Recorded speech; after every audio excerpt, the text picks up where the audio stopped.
Née dans la rue, elle a appris à écouter les moteurs comme on déchiffre des secrets.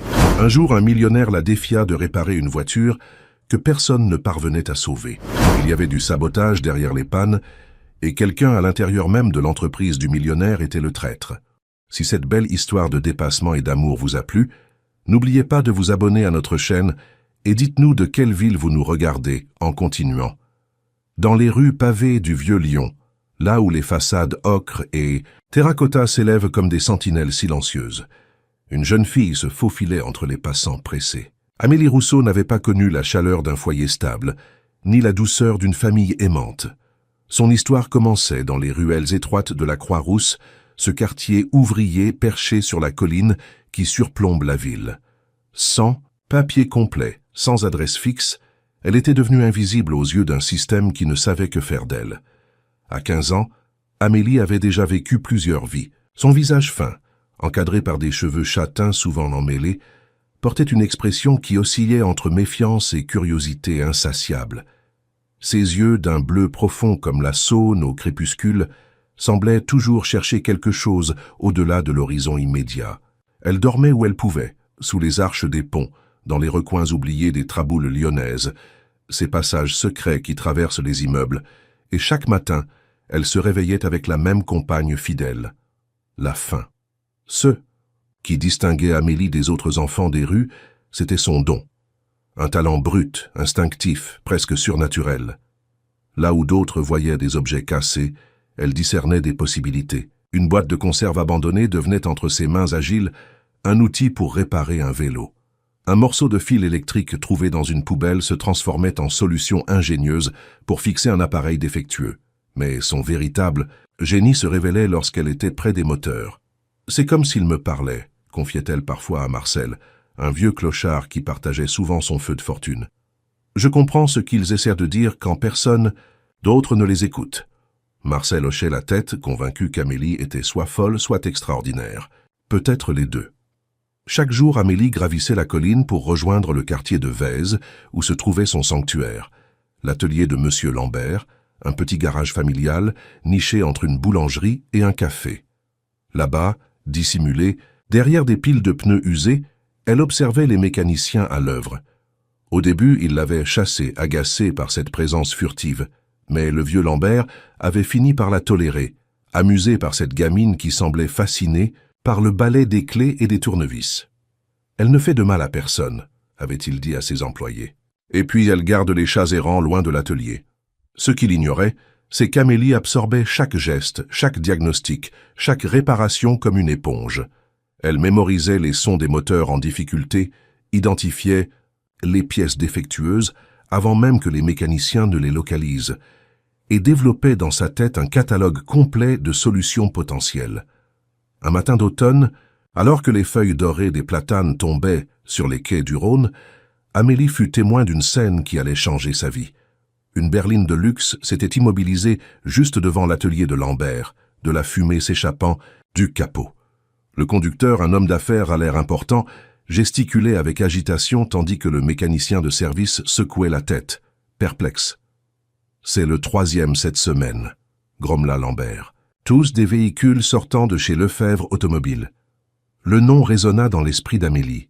Lefebvre Automobile, la prestigieuse concession située sur les quais de Saône, ce temple brillant dédié aux voitures les plus luxueuses d'Europe. Elle en avait entendu parler, bien sûr, mais n'avait jamais osé s'en approcher. Ces lieux appartenaient à un autre monde, un univers interdit aux gens comme elle. « Je ne comprends pas », continuait Lambert. « Ces voitures sont supposées être les meilleures du marché. Comment peuvent-elles tomber en panne si facilement ?» Amélie s'approcha discrètement, écoutant le moteur de la berline qui tout sautait comme un vieillard asthmatique. Ses doigts la démangeaient. Elle savait, elle sentait ce qui n'allait pas. C'était comme entendre une fausse note dans une symphonie. « C'est l'injecteur », murmura-t-elle. Lambert se retourna, surpris. « Quoi ? L'injecteur » répéta Amélie, plus fort cette fois. « Il y a un problème avec le système d'injection. Et aussi avec le, comment vous l'appelez, le capteur de pression d'huile. » Le vieux mécanicien fronça les sourcils, puis se pencha sous le capot. Après quelques minutes d'inspection, il se redressa, l'air stupéfait. Comment as-tu su ça? Petite? Amélie haussa les épaules.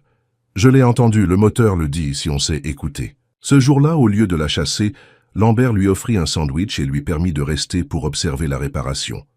Pour la première fois, elle put voir de près ce qu'elle n'avait jusqu'alors qu'espionné de loin. C'était comme si on lui avait ouvert les portes d'une cathédrale. Les jours suivants, d'autres voitures de luxe défectueuses arrivèrent chez Lambert. Toutes venaient de la même concession, toutes présentaient des problèmes similaires. Et chaque fois, Amélie était là, silencieuse mais attentive, offrant parfois des diagnostics si précis que même les mécaniciens expérimentés en restaient bouche bée. « Cette gamine a un don », confiait Lambert à sa femme le soir. Si seulement elle avait eu une chance dans la vie. Un dimanche de novembre, alors que la brume matinale enveloppait encore les toits de Lyon, Amélie décida de suivre son instinct. Elle traversa la Saône par le pont Bonaparte et se dirigea vers les quais où se dressait la façade imposante de Lefebvre Automobile. C'était jour de fermeture, mais elle savait que certains employés seraient à présent pour l'entretien des véhicules. La vitrine principale exposait une Ferrari d'un rouge éclatant, si brillante qu'elle semblait capturer et amplifier la moindre parcelle de lumière. Amélie resta figée, hypnotisée par cette vision. Ce n'était pas seulement une voiture. C'était une œuvre d'art, une promesse, un rêve tangible mais inaccessible. Elle s'approcha jusqu'à ce que son souffle crée de petits nuages de buée sur la vitre. Ses yeux suivaient les courbes aérodynamiques, les jantes polies, le cuir délicat de l'habitacle. Elle était si absorbée qu'elle ne remarqua pas l'homme qui l'observait depuis l'intérieur. « Tu aimes les belles voitures, on dirait. » La voix la fit sursauter. C'était un homme d'une 50aine d'années, élégamment vêtu d'un costume sur mesure. Ses cheveux poivre et sel étaient coiffés avec précision, et ses yeux gris semblaient calculer constamment. Je regardais juste, balbutia Amélie, prête à s'enfuir. « Je m'appelle François Lefebvre, » dit l'homme avec un sourire qui n'atteignait pas ses yeux. « Cette concession porte mon nom. » Amélie hocha la tête, incapable de parler. Elle aurait dû partir, disparaître comme elle savait si bien le faire. Mais quelque chose la retenait, peut-être l'attrait magnétique des voitures, peut-être la curiosité de comprendre pourquoi tant d'entre elles tombaient en panne. « Et toi, comment ?»« T'appelles-tu » demanda Lefebvre.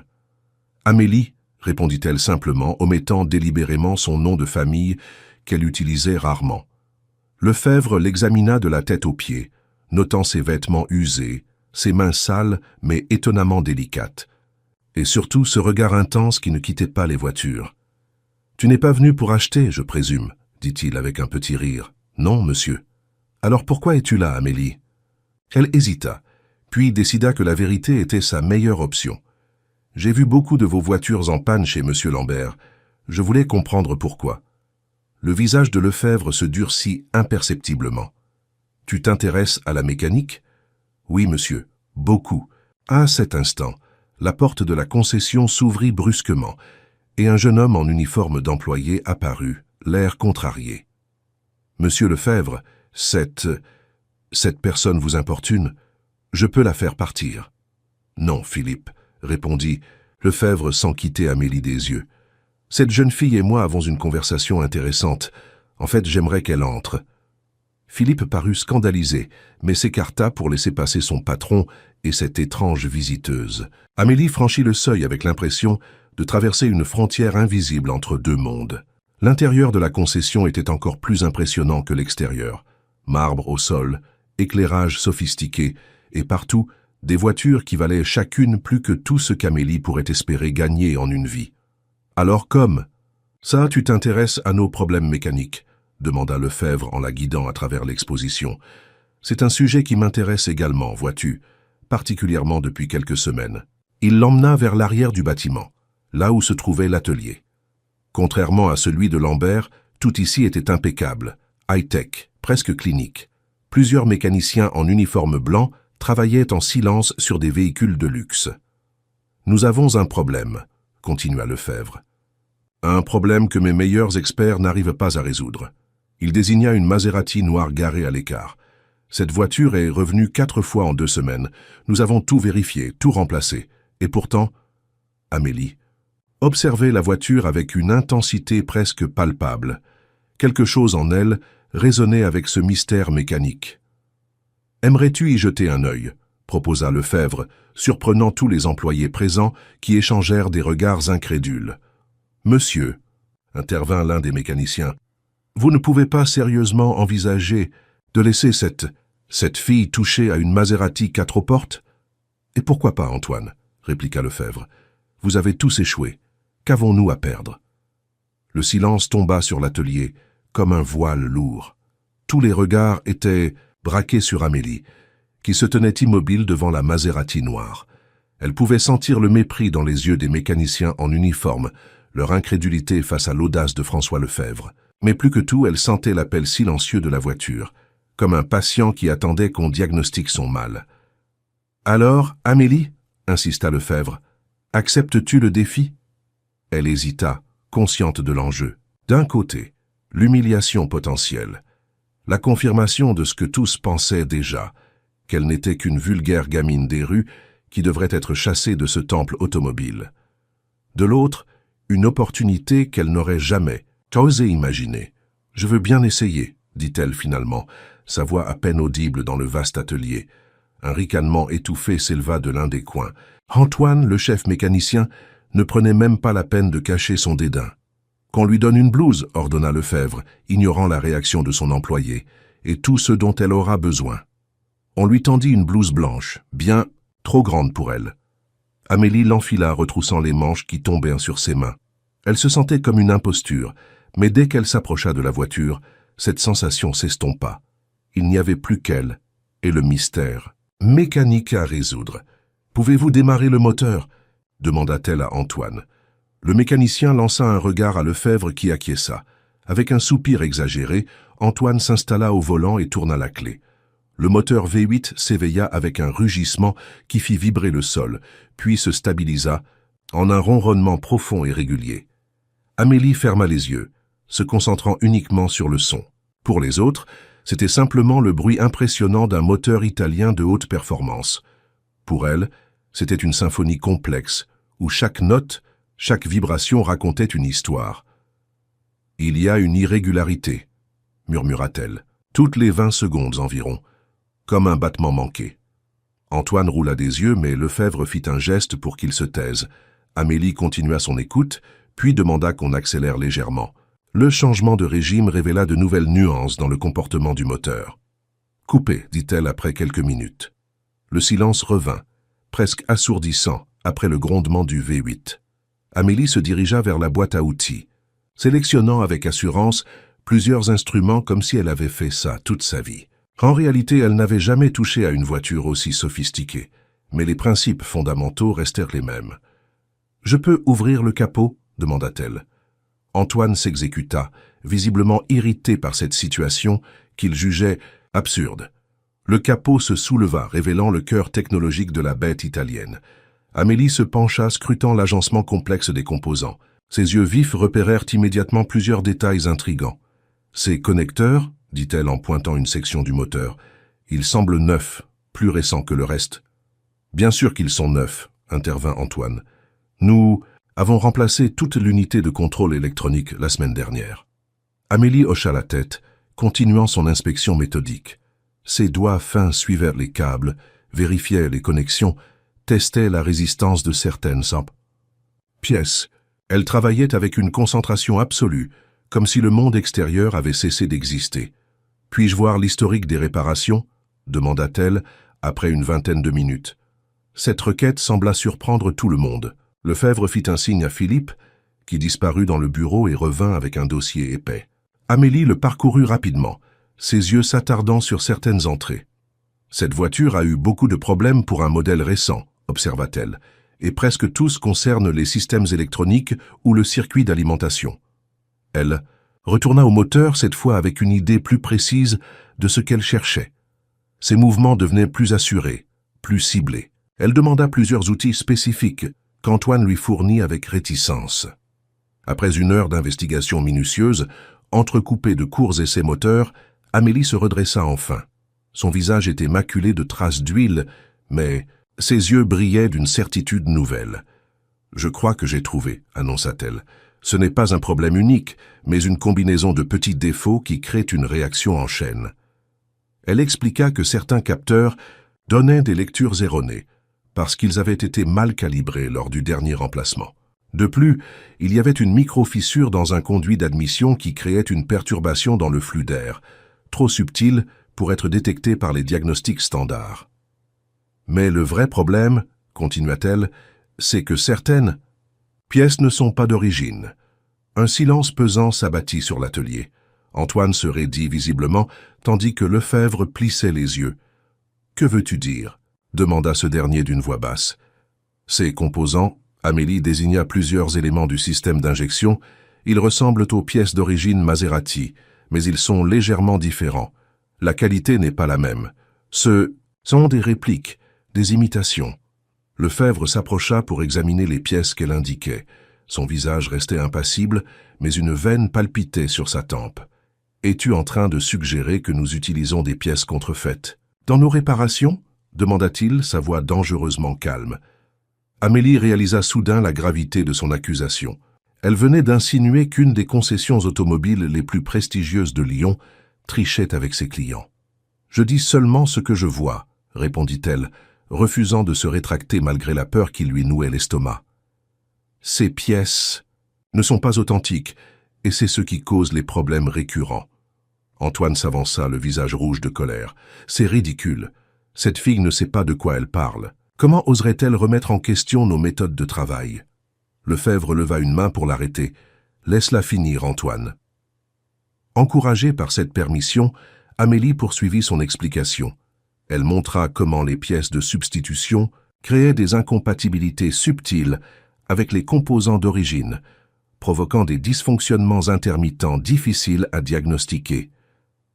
Si vous remplacez ces éléments par des pièces authentiques et recalibrez tout le système, la voiture fonctionnera parfaitement, conclut-elle. Un long silence suivit sa présentation. Les mécaniciens échangeaient des regards inconfortables. Antoine semblait au bord de l'explosion, et Lefebvre observait Amélie avec une expression indéchiffrable. « Comment peux-tu être sûr que ces pièces ne sont pas d'origine » demanda finalement Lefebvre. « Le poids est légèrement différent, » expliqua Amélie. « La texture aussi, et les numéros de série ne correspondent pas au format standard de Maserati. J'ai vu des catalogues chez Monsieur Lambert. » Lefebvre se tourna vers Antoine, une question silencieuse dans son regard. Le chef mécanicien détourna les yeux, mal à l'aise. « Très bien, » dit finalement Lefebvre. « Nous allons suivre tes recommandations, Amélie. Antoine, procure-toi des pièces certifiées Maserati et effectue les remplacements qu'elle a suggérés. » Antoine s'apprêtait à protester, mais le regard de son patron l'en dissuada. Il hocha sèchement la tête et s'éloigna pour passer les commandes nécessaires. « Quant à toi, » continua Lefebvre en se tournant vers Amélie, « j'aimerais que tu reviennes demain. Cette Maserati n'est pas la seule voiture qui nous pose problème ces derniers temps. » Amélie sentit son cœur s'accélérer. Était-ce une invitation à revenir dans ce monde qui lui semblait si inaccessible? Ou Lefebvre cherchait-il simplement à l'utiliser pour confirmer ses soupçons? « Je ne sais pas si je peux, » répondit-elle, soudain consciente de sa réalité. Elle n'avait ni téléphone, ni adresse fixe, ni même la certitude de manger ce soir-là. Lefebvre sembla comprendre son hésitation. « Tu seras rémunéré pour ton temps, bien entendu, disons 100 € pour aujourd'hui, et 100 autres pour chaque jour où tu nous aideras. 100 €. C'était plus d'argent qu'Amélie n'en avait jamais possédé à la fois. Avec une telle somme, elle pourrait se payer une chambre d'hôtel pour plusieurs nuits, des repas chauds, peut-être même quelques vêtements propres. « D'accord, » accepta-t-elle. « Je reviendrai demain matin. »« Parfait, » sourit Lefebvre. « Philippe te montrera la sortie et te remettra ton paiement. » Alors qu'elle suivait Philippe vers la réception, Amélie jeta un dernier regard en arrière. Antoine la fixait avec une hostilité non dissimulée, tandis que Lefebvre était déjà penché sur le moteur de la Maserati, vérifiant lui-même les pièces qu'elle avait identifiées comme suspectes. En sortant de la concession, un billet de 100 € serré dans sa poche, Amélie fut frappée par l'étrangeté de sa situation. Ce matin encore, elle était une ombre, une fille des rues, que personne ne remarquait. Et maintenant, elle venait de pénétrer dans un monde de luxe et de mystère, utilisant un talent qu'elle n'avait jamais pu vraiment explorer. Ce soir-là, Pour la première fois depuis des années, Amélie s'offrit une chambre dans une petite pension du Vieux-Lyon.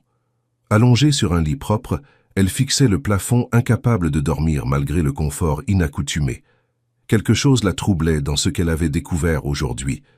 Ces pièces, contrefaites, n'avaient pas pu se retrouver dans des véhicules de luxe par accident. Quelqu'un les avait délibérément installées. Mais qui? Et pourquoi? Ces questions tourbillonnaient dans son esprit lorsqu'un bruit la fit sursauter. Son téléphone, un vieux modèle d'occasion qu'elle venait d'acheter avec une partie de son argent, vibrait sur la table de nuit. Un message d'un numéro inconnu. « Ne reviens pas demain. Pour ta sécurité. » Amélie fixa l'écran, le cœur battant. Elle ne connaissait personne qui aurait pu avoir son numéro, qu'elle venait tout juste d'acquérir. Quelqu'un à la concession avait dû le noter lorsqu'elle l'avait donné pour recevoir son paiement. Était-ce une menace, un avertissement sincère, ou une tentative de l'éloigner parce qu'elle avait découvert quelque chose qu'elle n'aurait pas dû voir? Après un moment d'hésitation, Amélie éteignit le téléphone et le glissa sous son oreiller. Elle était habituée aux dangers de la rue, aux intimidations, aux territoires qu'il valait mieux éviter. Mais cette situation était différente. Pour la première fois, elle avait trouvé un endroit où son don était valorisé, où ses capacités uniques pouvaient lui ouvrir des portes. Demain, malgré l'avertissement, elle retournerait chez Lefebvre. Automobile. Elle découvrirait qui avait installé ces pièces contrefaites et pourquoi. Car au-delà de l'argent, au-delà même de la fascination pour les voitures de luxe, Amélie avait trouvé quelque chose de plus précieux encore. Un but. Le lendemain matin, elle se réveilla avant l'aube. Après une douche chaude, un luxe, rare qu'elle savourait pleinement, elle enfila ses vêtements de la veille, désormais sa seule tenue présentable. Dans la salle à manger de la pension, elle dévora un petit déjeuner complet, consciente qu'elle aurait besoin de toutes ses forces pour affronter la journée qui s'annonçait. En sortant dans les rues encore désertes de Lyon, Amélie sentit une détermination nouvelle grandir en elle. Le message de la veille, loin de l'effrayer, avait renforcé sa conviction qu'elle avait mis le doigt sur quelque chose d'important. Si quelqu'un voulait l'éloigner, c'était précisément parce qu'elle représentait une menace pour un système bien établi. Le trajet jusqu'à la concession lui prit une vingtaine de minutes. Alors qu'elle approchait du bâtiment imposant, elle remarqua une agitation inhabituelle pour cette heure matinale. Plusieurs voitures étaient garées devant l'entrée, dont un véhicule sérigraphié aux couleurs de la police municipale.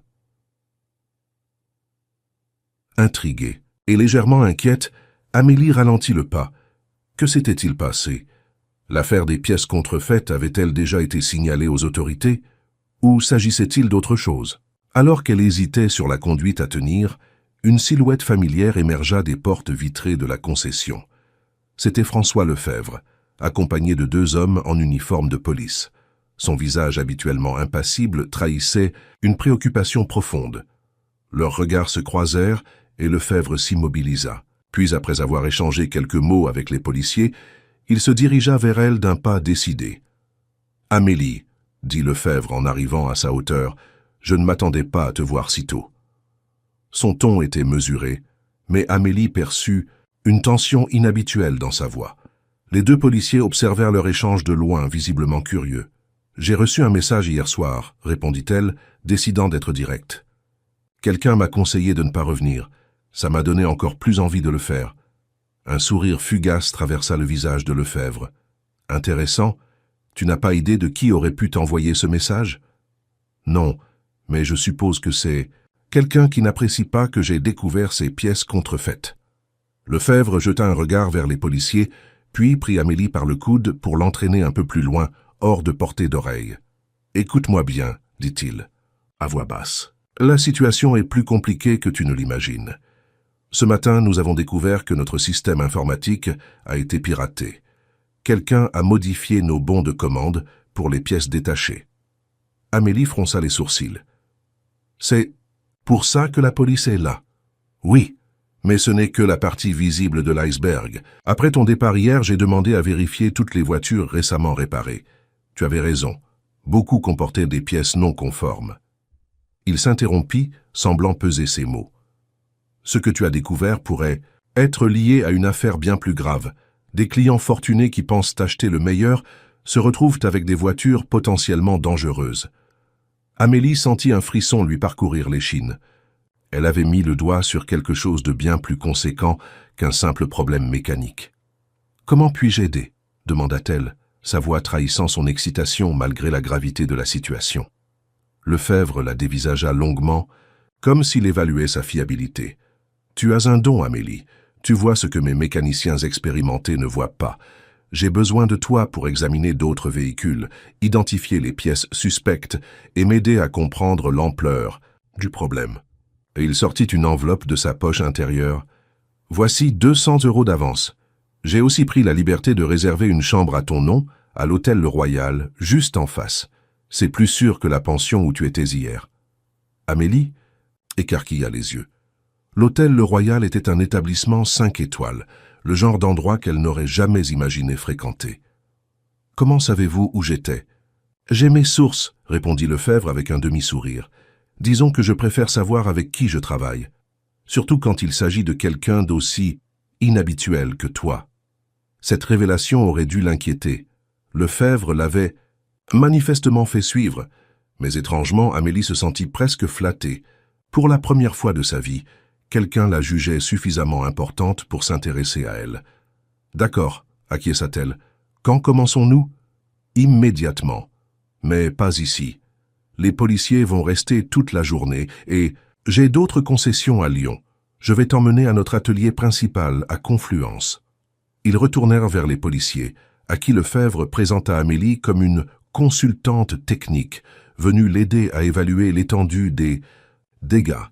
Les officiers ne posèrent pas de questions, bien que leurs regards suspicieux en disent long sur ce qu'ils pensaient de cette adolescente mal habillée présentée comme experte. Une demi-heure plus tard, Amélie se trouvait dans la voiture personnelle de Lefebvre, une élégante Bentley Continental, en route vers le quartier de Confluence, cette ancienne zone industrielle transformée en quartier moderne à la pointe de l'innovation. Le contraste entre le luxe de l'habitacle et sa propre condition ne lui échappait pas, mais pour une fois, elle se sentait presque à sa place, comme si elle avait toujours été destinée à plus que la vie de rue. « Tu n'as jamais pensé à suivre une formation en mécanique ?» demanda Lefebvre alors qu'il longeait les quais de Saône. Amélie laissa échapper un petit rire amer. Avec quel argent? Et quelle école accepterait une fille sans papier complet, sans adresse fixe, sans tuteur légal? Tu n'as vraiment personne, pas de famille. Ma mère est partie quand j'avais 8 ans. Je ne sais même pas si elle est encore en vie. Quant à mon père, je ne l'ai jamais connu. » Lefebvre hocha la tête, songeur. « Et pourtant, malgré tout, ça, tu as développé ce talent extraordinaire.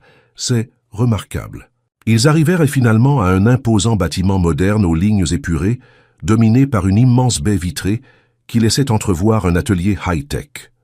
Le logo de Lefebvre Automobile trônait au sommet, illuminé malgré la lumière du jour. À l'intérieur, l'atmosphère était radicalement différente de celle de la concession du centre-ville. Ici, tout était industriel, efficace, dédié exclusivement au service après-vente des véhicules de luxe. Une vingtaine de voitures étaient en cours de révision ou de réparation, chacune dans un espace délimité où s'affairaient des mécaniciens en uniforme. « Bienvenue dans notre vaisseau amiral », annonça Lefebvre avec une pointe de fierté. « C'est ici que nous prenons en charge les cas les plus complexes. » Il la conduisit vers un bureau en mezzanine qui surplombait l'atelier, offrant une vue panoramique sur l'ensemble des opérations. Là, il lui présenta Sophie Dumas, une femme d'une quarantaine d'années au regard vif et aux cheveux courts poivre et sel. « Sophie est notre directrice technique », expliqua Lefebvre. « Elle supervise toutes les opérations de maintenance et de réparation pour nos 6 concessions dans la région. » Sophie dévisagea Amélie avec curiosité, mais sans condescendance, ce qui constitua un changement rafraîchissant par rapport à l'attitude des autres employés qu'elle avait rencontrés jusqu'alors.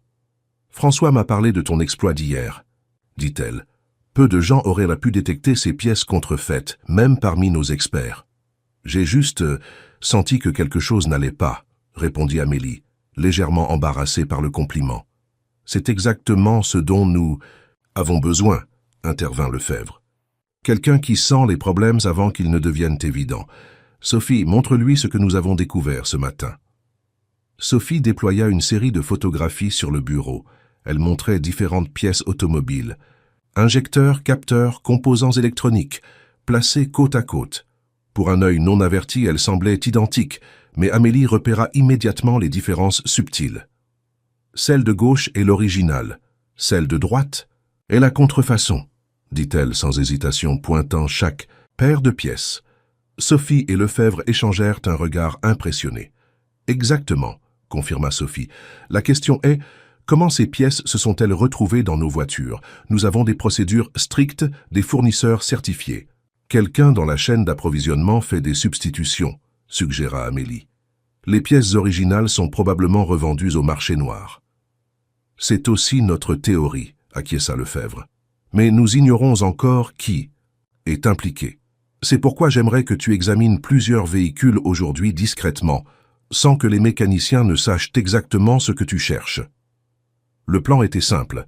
Amélie passerait pour une stagiaire en observation, guidée par Sophie. En réalité, elle inspecterait méthodiquement chaque véhicule à la recherche de pièces suspectes, notant ses découvertes sur une tablette sécurisée que Sophie lui fournit. La matinée passa à une vitesse fulgurante. Amélie se sentait dans son élément, utilisant son don dans un environnement qui le valorisait enfin. Chaque voiture était un nouveau défi, un puzzle à résoudre. Et les résultats étaient alarmants. Sur les 12 véhicules qu'elle examina avant midi, 8 comportaient au moins une pièce contrefaite. Pendant la pause déjeuner, servie dans une salle de conférence privée, Lefebvre étudiait les données recueillies avec une inquiétude croissante. « C'est systématique », murmura-t-il, « pas aléatoire. Les pièces substituées sont toujours celles qui coûtent le plus cher et qui sont les moins susceptibles d'être vérifiées lors des contrôles de routine. Il y a un schéma, ajouta Sophie, qui analysait les données sur son ordinateur. Les substitutions semblent plus fréquentes sur certains modèles, notamment ceux qui sont exportés vers le Moyen-Orient. Amélie, qui savourait un repas gastronomique comme elle n'en avait jamais connu, écoutait attentivement. Une théorie commençait à se former dans son esprit. « Et si ce n'était pas seulement une question d'argent ?» suggéra-t-elle entre 2 bouchées de son filet de bœuf. « Et si quelqu'un essayait délibérément de saboter ses voitures ?» Lefebvre et Sophie se tournèrent vers elle, surpris par cette perspective. « Sabotage, dans quel but ?» demanda Lefebvre. « Je ne sais pas encore, » admit Amélie.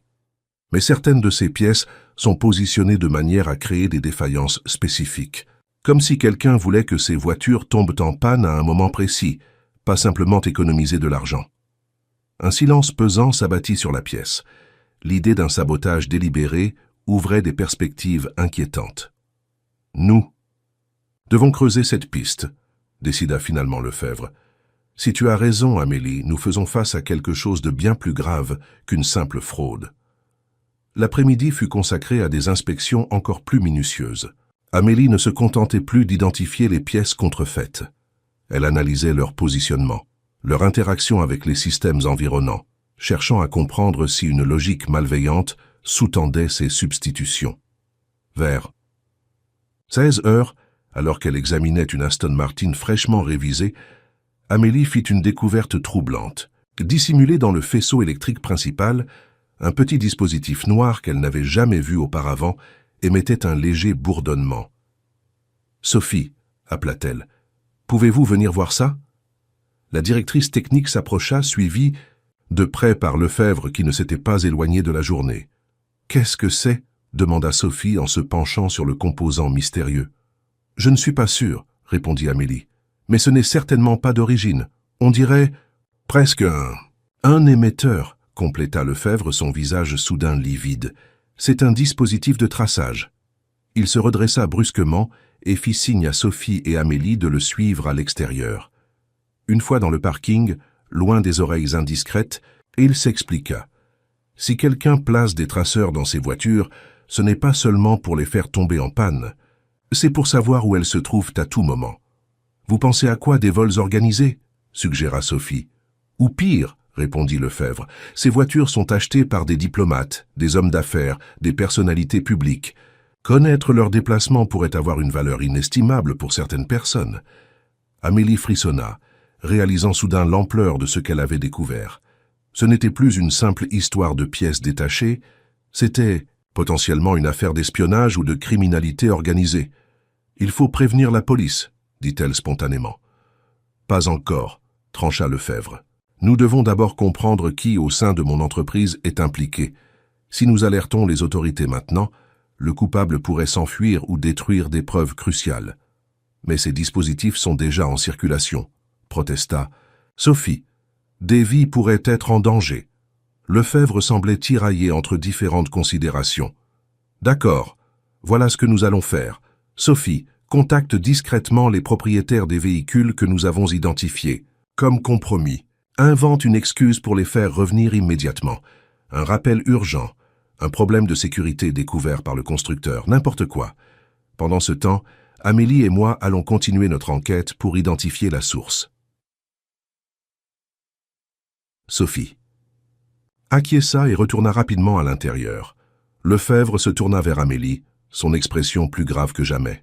« J'ai sous-estimé ton intuition, » admit-il. « Tu avais raison depuis le début.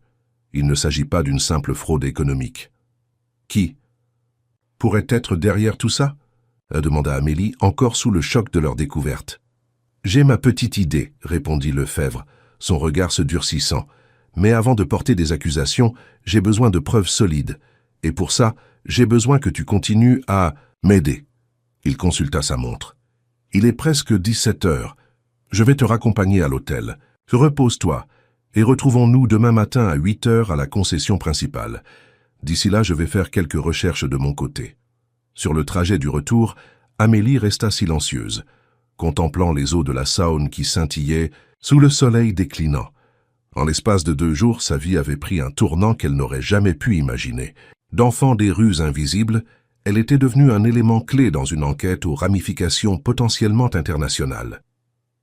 Lorsque la Bentley s'arrêta devant l'hôtel Le Royal, Lefebvre lui tendit une carte magnétique. « Chambre. 412, indiqua-t-il. J'ai pris la liberté de faire livrer quelques vêtements.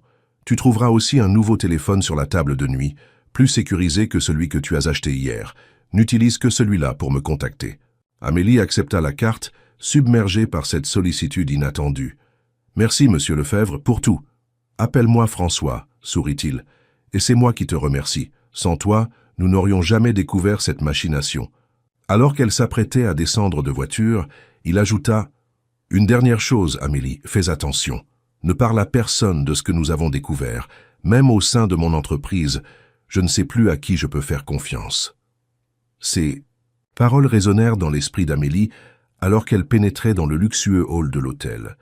Pour la première fois de sa vie, quelqu'un lui faisait confiance, vraiment confiance, avec quelque chose d'important.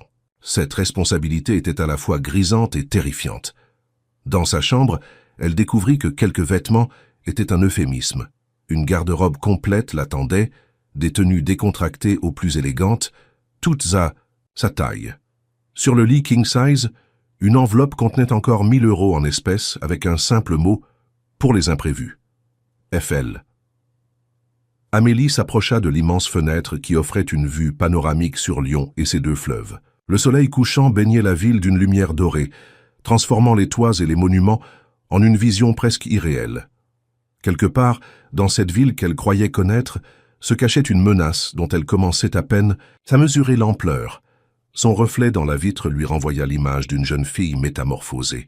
Même avec ses vieux vêtements, elle se tenait différemment, plus droite, plus assurée. Ses yeux brillaient d'une détermination nouvelle. Elle était entrée dans un monde dangereux, mais pour la première fois de sa vie, Amélie Rousseau avait trouvé sa place. La nuit fut étrange pour Amélie. Allongée dans ce lit immense et moelleux, entourée d'un luxe qu'elle n'avait jamais côtoyé, elle éprouvait un sentiment de décalage profond. Le contraste entre sa vie d'hier et celle d'aujourd'hui était si brutal qu'elle avait l'impression de vivre un rêve dont elle redoutait le réveil. Le sommeil la fuyait. Son esprit tournait en boucle, assemblant les pièces du puzzle comme elle l'aurait fait avec un moteur défectueux.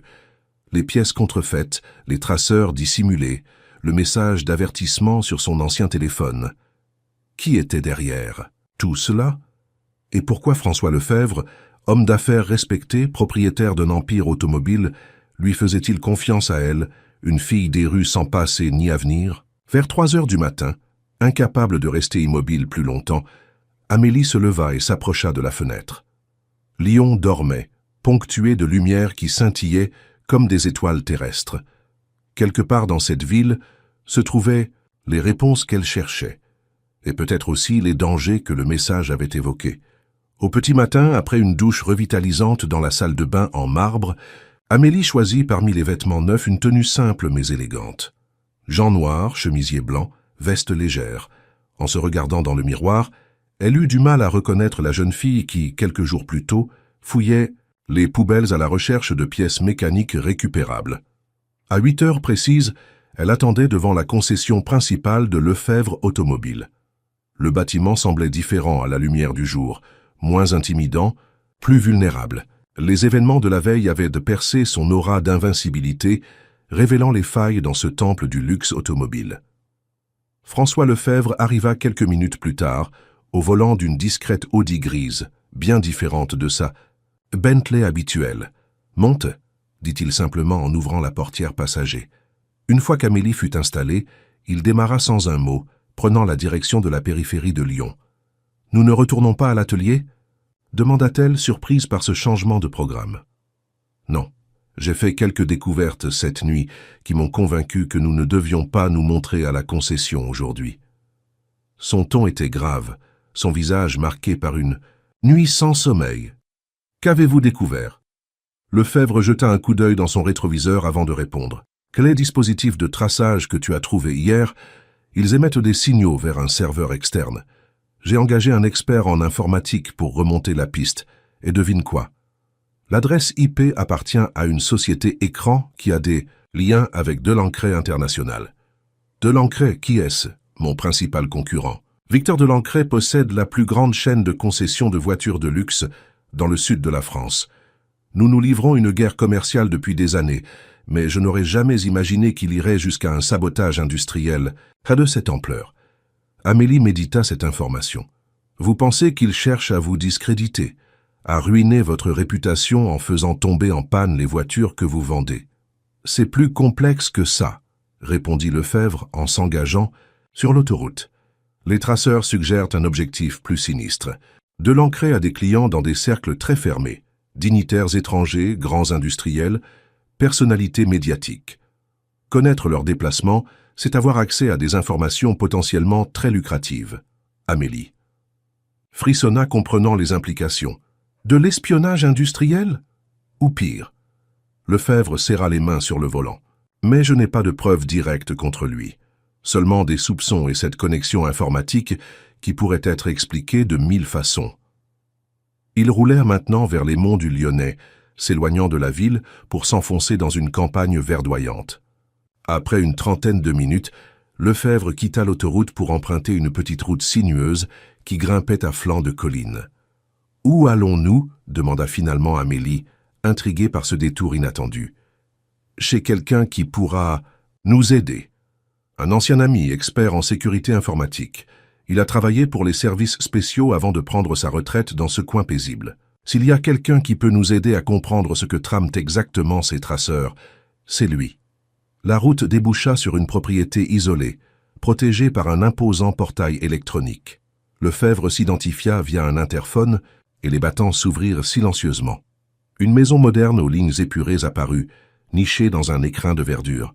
Sur la terrasse, un homme d'une 60aine d'années les attendait, vêtu avec une élégance décontractée, qui contrastait avec son environnement rural. « François, quel plaisir inattendu !» salua-t-il alors qu'il descendait de voiture. Son regard curieux s'attarda sur Amélie. « Et tu nous amènes de la compagnie. Amélie, je te présente Mathieu Beaulieu, ancien de la DGSE et le meilleur expert en cybersécurité que je connaisse. Mathieu, voici Amélie Rousseau, la jeune prodige qui a découvert toute cette affaire. » Mathieu haussa un sourcil intrigué. « Vraiment ? Entrez donc, nous serons mieux à l'intérieur pour discuter. » L'intérieur de la maison était aussi impressionnant que l'extérieur, minimaliste mais chaleureux, dominé par d'immenses baies vitrées qui offraient une vue spectaculaire. Sur la vallée, un pan de mur entier était occupé par des écrans d'ordinateur et du matériel électronique sophistiqué. « Mon petit laboratoire », expliqua Mathieu en suivant le regard d'Amélie. La retraite ne signifie pas l'inactivité. Ils s'installèrent dans le salon, et Lefebvre sortit de sa sacoche un petit objet noir, l'un des traceurs qu'Amélie avait découvert. « Voilà ce que nous avons trouvé caché dans plusieurs de nos véhicules haut de gamme », expliqua-t-il. En plus de pièces contrefaites qui provoquent des pannes régulières. Mathieu examina le dispositif avec attention, le tournant entre ses doigts experts. « Sophistiqué », murmura-t-il. « Bien plus que ce qu'on trouve habituellement sur le marché. Vous permettez que je l'ouvre ?» Sans attendre la réponse, il se dirigea vers son laboratoire et commença à démonter minutieusement l'appareil avec des outils de précision. Amélie le suivit, fascinée par sa méthode qui lui rappelait sa propre approche des problèmes mécaniques. Après plusieurs minutes d'un silence concentré, Mathieu émit un sifflement admiratif. Ce n'est pas un simple traceur GPS, c'est un dispositif multifonction qui peut non seulement suivre le véhicule, mais aussi intercepter les communications à l'intérieur de l'habitacle et, plus inquiétant encore, interférer avec certains systèmes électroniques de la voiture. « Interférer ?»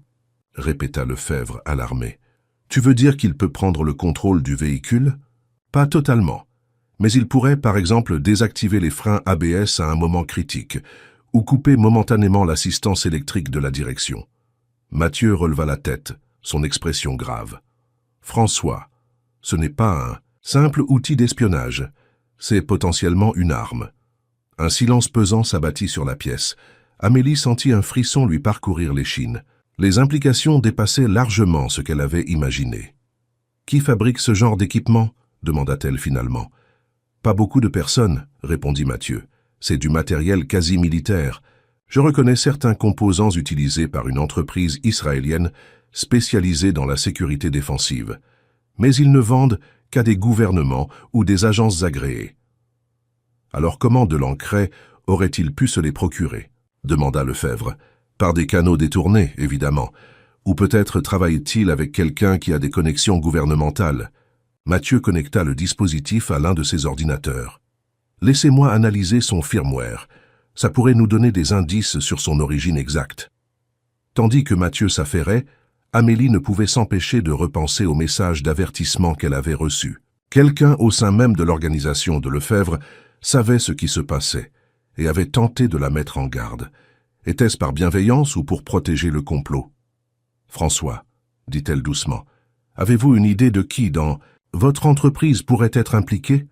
Lefebvre soupira profondément. « J'ai dressé une liste de suspects potentiels pendant la nuit, des personnes qui ont accès aux véhicules pendant les réparations, qui connaissent nos systèmes de sécurité qui pourraient avoir été approchés par Delancret.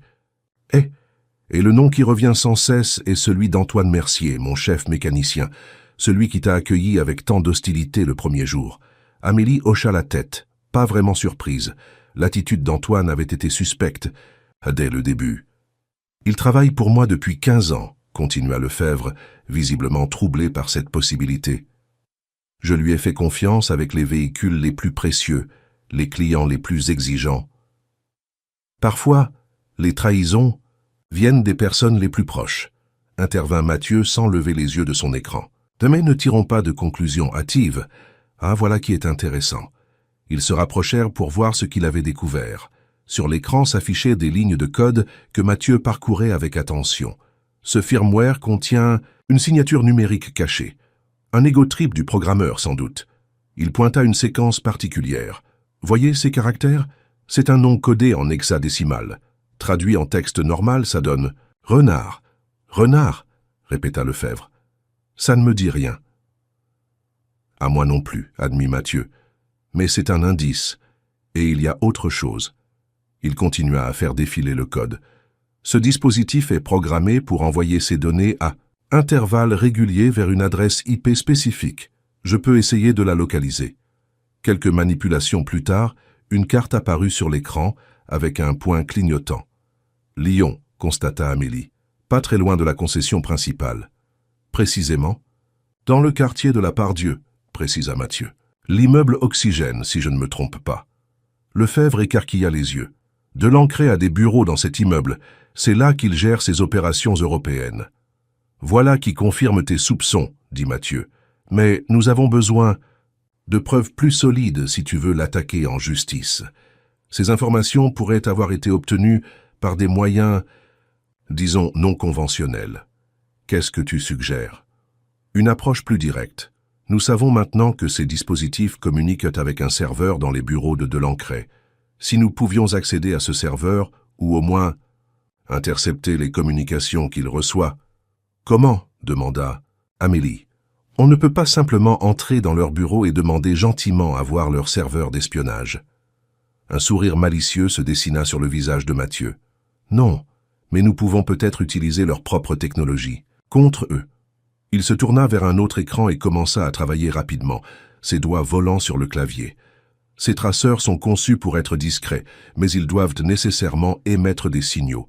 Si je peux modifier celui-ci pour qu'il envoie un code spécial, une sorte de cheval de Troie numérique, tu pourrais accéder à leur système, compléta Lefebvre, une lueur d'espoir dans les yeux. Exactement.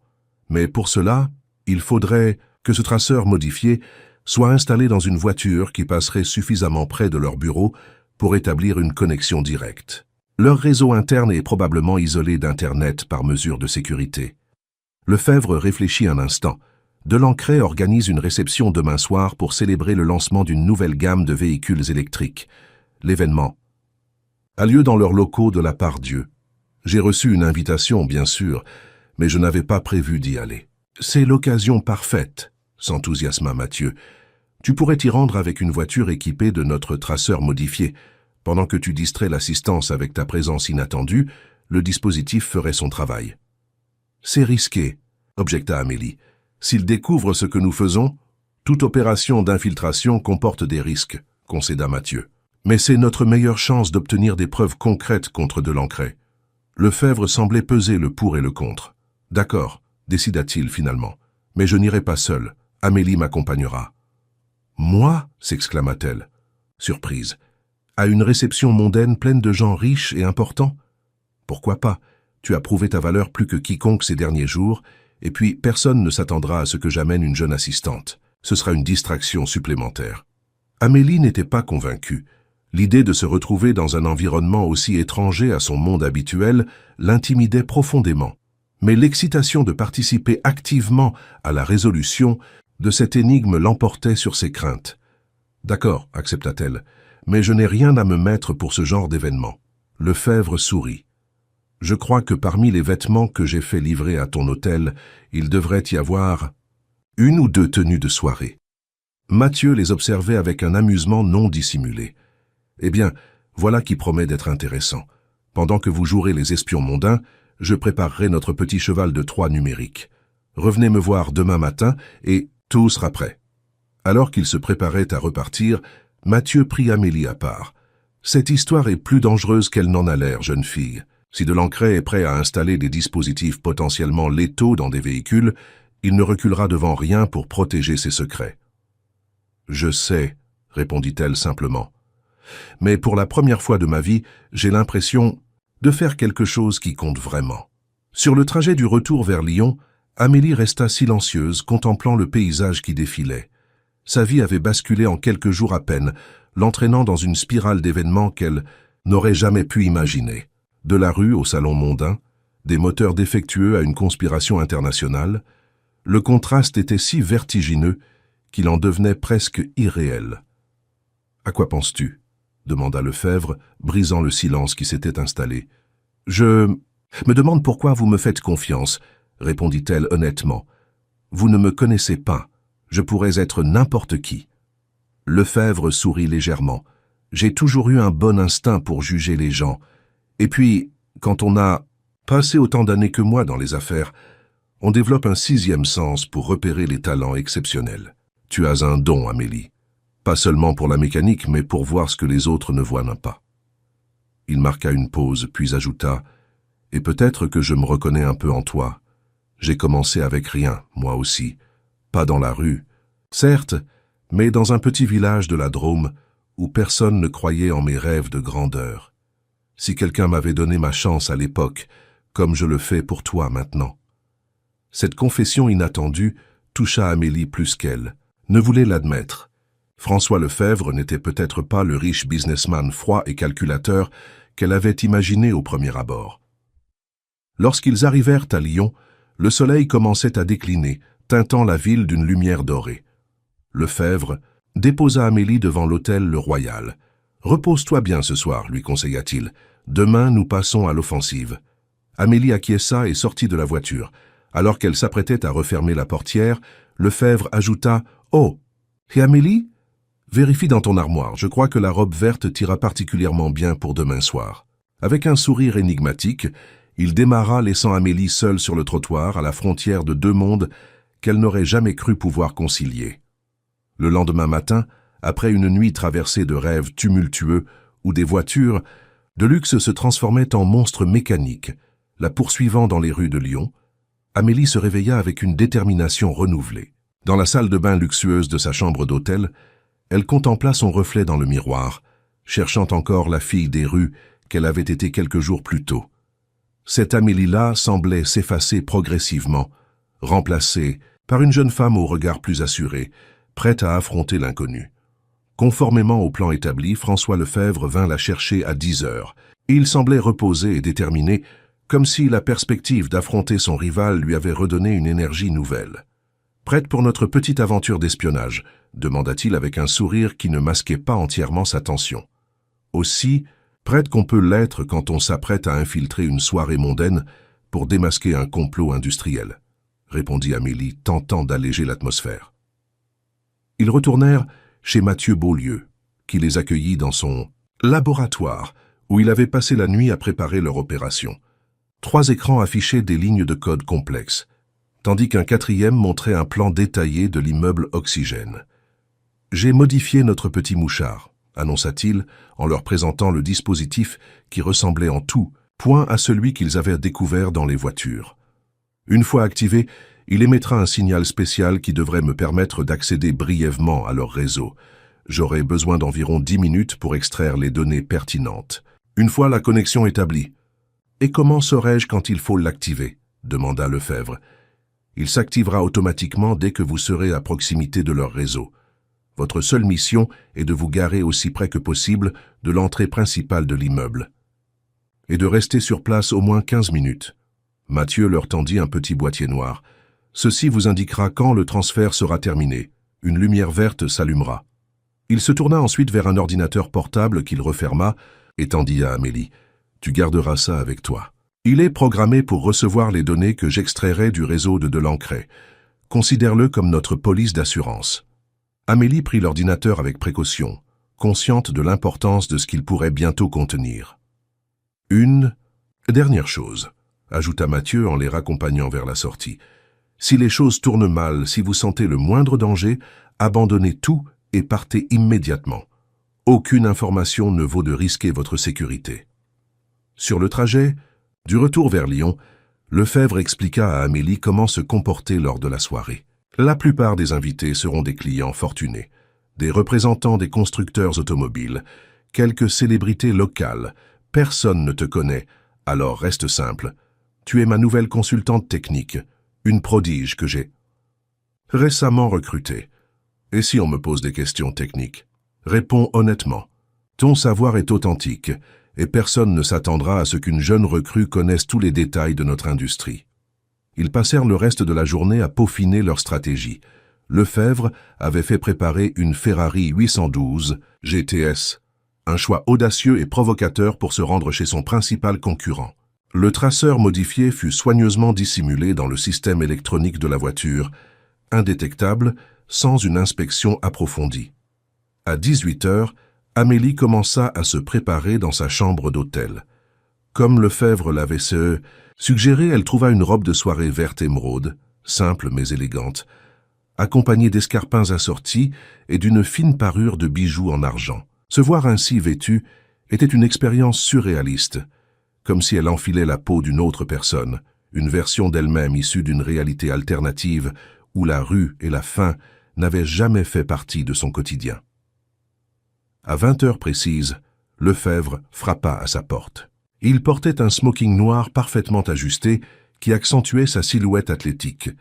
Ses cheveux poivre et sel étaient coiffés avec précision et une montre discrète mais visiblement coûteuse ornait son poignet. « Tu es magnifique », dit-il simplement en la voyant. Amélie rougit légèrement, peu habituée aux compliments. « Merci, j'espère que je ne ferai pas tâche dans ce monde qui n'est pas le mien. » « Au contraire, tu seras la seule personne authentique dans cette assemblée. » De faux semblants, il lui tendit un petit sac de soirée. Pour l'ordinateur de Mathieu. La Ferrari attendait devant l'hôtel, attirant les regards admiratifs des passants et des clients.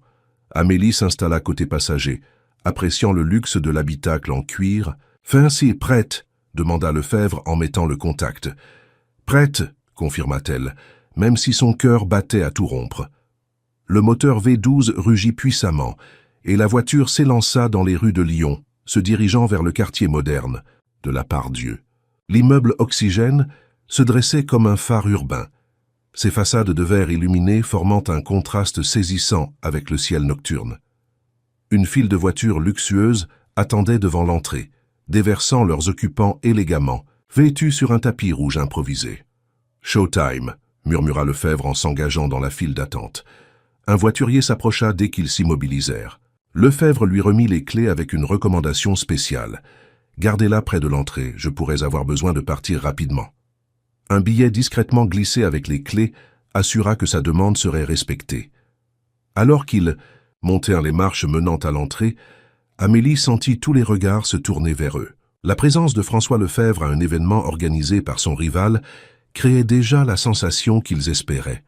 À l'accueil, une hôtesse élégante consulta la liste des invités, puis releva la tête avec surprise.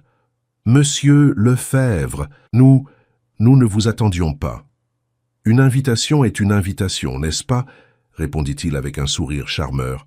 « Je n'aurais pas manqué l'occasion de voir ce que mon ami Victor a encore inventé. » L'hôtesse hocha la tête, visiblement mal à l'aise, puis les dirigea vers l'ascenseur panoramique qui menait au dernier étage où se déroulait la réception. « Victor de Lancret va avoir une attaque en te voyant, » chuchota Amélie, alors que les portes se refermaient. « C'est exactement ce que j'espère, » sourit Lefebvre. « Plus il sera déstabilisé, moins il fera attention à ce qui se passe réellement. » L'ascenseur s'ouvrit sur un vaste espace transformé en salle de réception luxueuse. Des baies vitrées offraient une vue imprenable sur Lyon illuminée, tandis qu'au centre, plusieurs voitures électriques au design futuriste étaient exposées sur des plateformes tournantes. Un quatuor à cordes jouait discrètement dans un coin, et des serveurs en livrée circulaient avec des plateaux de champagne et d'amuse-bouche. Leur entrée ne passa pas inaperçue. Des murmures se propagèrent dans l'assemblée comme une onde de choc, et plusieurs têtes se tournèrent dans leur direction. Lefebvre se comportait comme s'il était parfaitement à sa place, saluant quelques visages connus avec une aisance calculée. François, quelle surprenante apparition! La voix forte et légèrement théâtrale appartenait à un homme d'une soixantaine d'années, grand et mince, aux cheveux blancs parfaitement coiffés. Il s'avançait vers eux avec un sourire qui n'atteignait pas ses yeux froids. « Victor, » répondit Lefebvre avec une cordialité tout aussi feinte, « je n'aurais manqué ton petit événement pour rien au monde. Félicitations pour ces modèles électriques, tu rattraperas peut-être un jour mon avance dans ce domaine. » Le sourire de Lancret se crispa imperceptiblement, toujours aussi modeste, à ce que je vois. Son regard se posa sur Amélie. « Et qui est cette charmante jeune personne ?»« Amélie Rousseau, ma nouvelle consultante technique, » présenta Lefebvre, « un véritable prodige de la mécanique.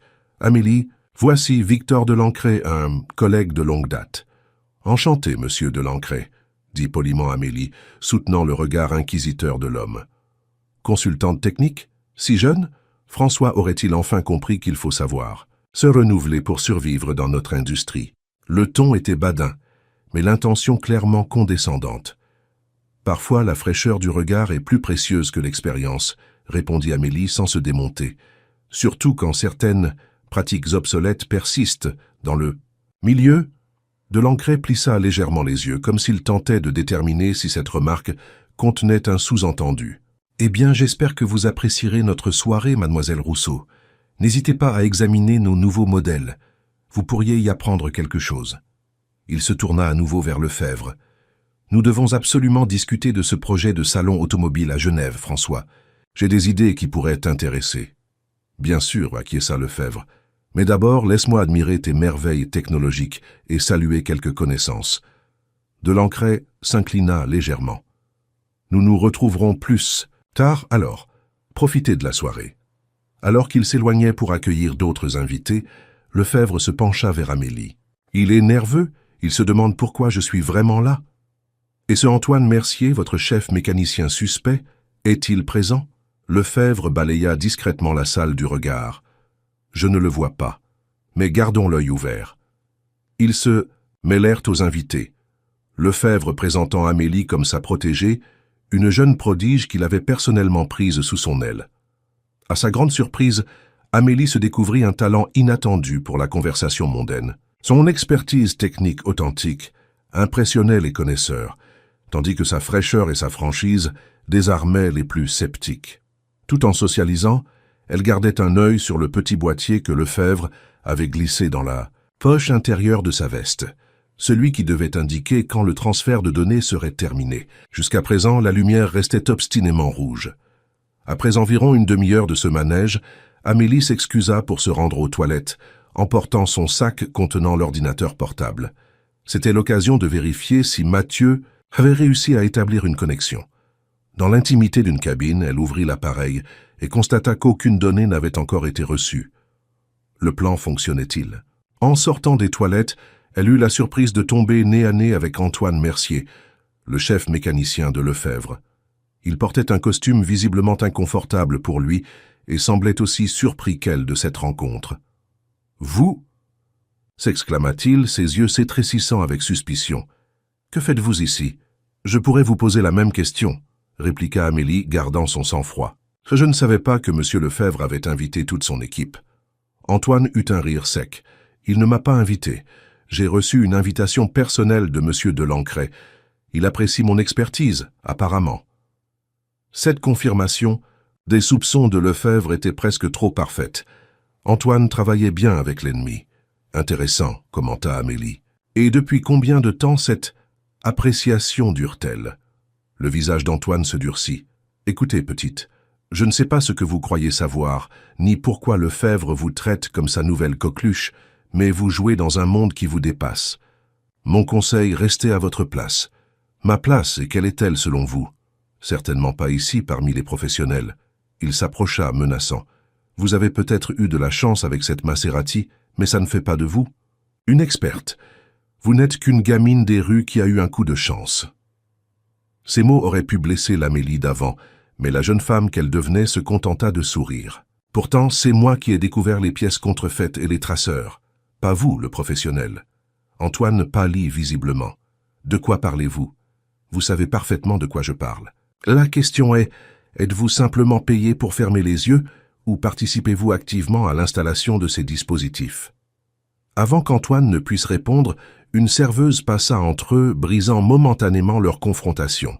Quand elle s'éloigna, l'expression d'Antoine avait changé. La colère avait laissé place à une inquiétude palpable. « Vous ne savez pas dans quoi vous vous êtes engagé, » murmura-t-il. « Ce n'est pas ce que vous croyez. Je n'ai pas eu le choix. » Cette réponse inattendue prit Amélie au dépourvu. « Que voulez-vous dire ?» Antoine jeta un regard nerveux autour d'eux. « Je ne peux pas parler ici, mais croyez-moi, si vous savez pour... Les traceurs, vous êtes en danger. Vous et Lefebvre devriez partir maintenant. » Était-ce une ruse, ou Antoine était-il sincèrement inquiet? Amélie n'eut pas le temps d'approfondir la question, car François Lefebvre apparut au bout du couloir. « Ah, Amélie, je te cherchais !»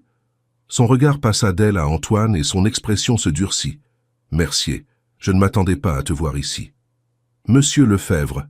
salua froidement Antoine, avant de s'éloigner rapidement, non sans avoir lancé un dernier regard d'avertissement à Amélie. « Que te voulait-il » demanda Lefebvre dès qu'ils furent seuls. Amélie lui rapporta leur conversation, y compris l'avertissement final d'Antoine. Lefebvre sembla troublé. « C'est étrange. S'il est complice, pourquoi nous mettre en garde? Peut-être est-il impliqué contre son gré? Il a dit qu'il n'avait pas eu le choix. » Lefebvre allait répondre quand le boîtier dans sa poche émit un léger bourdonnement. Il le sortit discrètement. La lumière était passée au vert. « Le transfert est terminé, » murmura-t-il. « Mathieu a réussi. Maintenant, sortons d'ici avant que quelqu'un ne se doute de quelque chose. » Ils se dirigèrent vers la sortie, mais furent interceptés par Victor Delancret qui semblait les attendre. « Vous partez déjà ? La soirée commence à peine. » « Malheureusement, une urgence à la concession, » expliqua Lefebvre avec un sourire d'excuse. « Tu sais comment c'est, Victor, le devoir avant le plaisir. » Delancret les observa avec une intensité dérangeante. « Bien sûr, j'espère que ce n'est rien de grave. Peut-être un problème avec ces mystérieuses pannes qui affectent tes véhicules dernièrement. » La provocation était à peine voilée. Lefebvre garda son calme. « Rien que mon équipe ne puisse gérer, mais merci de t'en inquiéter. » Ils s'apprêtaient à continuer leur chemin, quand Delancret ajouta d'une voix basse que seuls eux pouvaient entendre « J'aurais aimé discuter plus longuement avec mademoiselle Rousseau. Elle a un don rare pour détecter ce qui ne va pas. N'est-ce pas ?» Un frisson parcourut l'échine d'Amélie. Comment pouvait-il savoir? « Une autre fois peut-être, » répondit Lefebvre, plaçant une main protectrice dans le dos d'Amélie pour la guider vers l'ascenseur. Une fois les portes refermées, ils échangèrent un regard lourd de sens. « Il sait, » murmura Amélie. « Il sait ce que nous avons découvert. Ou il bluffait pour nous déstabiliser, » nuança Lefebvre. « Quoi qu'il en soit, nous devons rejoindre Mathieu au plus vite pour voir ce que contiennent ces données. » Le trajet en ascenseur leur parut interminable. Lorsqu'ils atteignirent enfin le rez-de-chaussée, ils se dirigèrent rapidement vers l'extérieur où la Ferrari attendait, fidèle à la promesse du voiturier. Alors qu'ils s'apprêtaient à monter en voiture, Amélie aperçut Antoine Mercier qui sortait précipitamment du bâtiment, parlant avec animation au téléphone. Leurs regards se croisèrent brièvement, et elle crut lire sur ses lèvres les mots « Partez maintenant ». « François », dit-elle en montant dans la voiture, « je crois qu'Antoine essaie vraiment de nous avertir d'un danger. Raison de plus pour ne pas traîner, » répondit-il en démarrant puissamment. La Ferrari s'élança dans la nuit lyonnaise, laissant derrière elle l'immeuble Oxygène et ses secrets. Mais alors qu'ils s'engageaient sur le pont traversant le Rhône, Amélie ne put s'empêcher de jeter un dernier regard en arrière. Était-ce son imagination, ou deux phares venaient-ils de s'allumer pour les suivre? « Je crois que nous sommes suivis, » dit Amélie, ses yeux rivés sur le rétroviseur où les phares d'une voiture sombre semblaient calquer leurs mouvements avec une précision inquiétante. François Lefebvre jeta un coup d'œil rapide dans son propre rétroviseur. « Tu as raison. SUV noir, vitres teintées. Il nous colle depuis la sortie du parking. » Sans prévenir, il effectua un virage serré dans une rue adjacente, poussant la Ferrari à son plein potentiel. Le SUV ralentit à peine, avant de s'engager à leur suite, confirmant leurs soupçons. « Accroche-toi », avertit Lefebvre en accélérant brutalement. La Ferrari bondit en avant, son moteur rugissant dans les rues désertes de Lyon. Amélie s'agrippa à son siège, partagée entre la peur et une excitation inattendue. La puissance de la voiture était enivrante et le talent de pilote de Lefebvre impressionnant. « Nous devons les semer avant de rejoindre Mathieu », expliqua-t-il en prenant un nouveau virage à une vitesse vertigineuse. Hors de question de les conduire jusqu'à lui. Amélie acquiesça, comprenant l'enjeu. « Qui pensez-vous que ce soit, les hommes de Delancret ?»« Probablement. À moins qu'Antoine n'ait alerté quelqu'un d'autre. » Il manœuvra habilement pour éviter un taxi, puis s'engouffra dans une ruelle étroite où le SUV aurait du mal à les suivre. Le message sur ton téléphone, il venait peut-être de lui. Cette hypothèse faisait sens. Antoine Mercier, pris dans un engrenage qu'il ne maîtrisait plus, tentait peut-être de les protéger à sa manière. Mais de quoi exactement? Et pourquoi travaillait-il pour Delancret s'il semblait si inquiet des conséquences? Le SUV avait momentanément disparu de leur vue, mais Lefebvre ne ralentit pas pour autant. Il slalomait entre les voitures avec une précision chirurgicale, utilisant chaque ruelle, chaque carrefour pour créer de la distance entre eux et leurs poursuivants. « Il y a quelque chose que je ne comprends pas, » dit Amélie, s'efforçant de garder une voix calme, malgré les embardées de la voiture. « Si Antoine est impliqué mais réticent, pourquoi ne pas simplement dénoncer Delancret? Qu'est-ce qui le retient? Chantage, peut-être, ou menace. » Lefebvre négociait maintenant les quais du Rhône, profitant de la ligne droite pour mettre toute la puissance du V12 à contribution. Les hommes, comme Delancret, ont toujours des moyens de pression. Ils traversèrent le fleuve par le pont de la Guillotière, puis Lefebvre engagea la Ferrari dans un dédale de petites rues du vieux Lyon. Les ruelles médiévales, à peine assez larges pour laisser passer leurs voitures, constituaient un labyrinthe parfait pour semer d'éventuels poursuivants. Après plusieurs minutes de cette course folle, Lefebvre ralentit enfin, scrutant les rétroviseurs avec attention. « Je crois que nous les avons perdus, » dit-il, la respiration encore rapide sous l'effet de l'adrénaline. « Mais nous ne pouvons pas retourner directement chez Mathieu, il pourrait nous repérer à nouveau. Que suggérez-vous » Il réfléchit un instant. « Nous allons changer de voiture. J'ai un garage privé près de la place Bellecour. Personne ne connaît son existence, pas même mes plus proches collaborateurs. » Le garage en question se révéla être une discrète porte automatique dissimulée sous un immeuble haussmannien. Lefebvre actionna une télécommande et ils s'engouffrèrent dans un espace souterrain où plusieurs véhicules étaient alignés, tous moins ostentatoires que la Ferrari, mais visiblement tout aussi performants. « Ma collection personnelle », expliqua-t-il en garant soigneusement la voiture de sport. « Peu de gens savent que j'ai une passion pour les véhicules discrets mais puissants. » Il choisit une berline allemande aux lignes sobres mais élégantes, une Audi RS7 gris anthracite dont les vitres teintées offraient l'anonymat qu'il recherchait. « Maintenant, nous pouvons rejoindre Mathieu, » dit-il en s'installant au volant. « Mais restons vigilants. » Le trajet vers les monts du Lyonnais se déroula sans incident, mais la tension restait palpable. Amélie serrait contre elle le sac contenant l'ordinateur portable, consciente de la valeur potentielle des informations qu'il renfermait désormais. Lorsqu'ils arrivèrent finalement chez Mathieu Beaulieu, la nuit était bien avancée. L'ancien agent de la DGSE les accueillit en robe de chambre, mais son regard vif démentait toute fatigue. « J'ai suivi votre petit balai à distance », dit-il en les conduisant vers son bureau. « Le traceur a parfaitement fonctionné. J'ai reçu des données très intéressantes. Sur ces écrans s'affichaient des graphiques complexes, des listes de coordonnées GPS et ce qui ressemblait à des schémas techniques. » Alors, pressa Lefebvre, « qu'as-tu découvert ?»« Bien plus que ce que nous espérions, » répondit Mathieu avec un sourire satisfait. « Ces traceurs ne se contentent pas de suivre les voitures. Ils collectent des données sur les habitudes de conduite, les conversations dans l'habitacle, et ils peuvent même prendre le contrôle de certaines fonctions du véhicule à distance. » « Comme je le craignais, » murmura Lefebvre. « Mais ce n'est pas tout, » continua Mathieu en faisant défiler plusieurs écrans. « J'ai pu accéder à leur base de données clients. Devine qui sont les cibles privilégiées ?»« Des personnalités importantes, des hommes d'affaires, » suggéra Amélie. « Exactement. Mais pas n'importe lesquels. » Il afficha une liste de noms. Des dirigeants d'entreprises concurrentes de Delancret, des responsables politiques impliqués dans la régulation de l'industrie automobile, des journalistes spécialisés, de l'espionnage industriel et politique à grande échelle, conclut pas. Lefebvre, visiblement ébranlé par l'ampleur de la découverte. Et voici le plus inquiétant, poursuivit Mathieu en ouvrant un nouveau fichier. J'ai trouvé des correspondances entre Delancret et une entité appelée Groupe Lazarus. Les messages sont codés, mais j'ai pu déchiffrer certains passages. Ils évoquent des interventions planifiées sur des véhicules spécifiques. « Interventions » répéta Amélie. « Vous voulez dire des accidents provoqués ?» Le silence qui suivit était éloquent. Ce qu'ils avaient découvert dépassait largement le cadre d'une simple fraude commerciale. C'était un complot aux ramifications potentiellement meurtrières. « Il y a autre chose », ajouta Mathieu après un moment. J'ai trouvé des références répétées à un certain Mercier.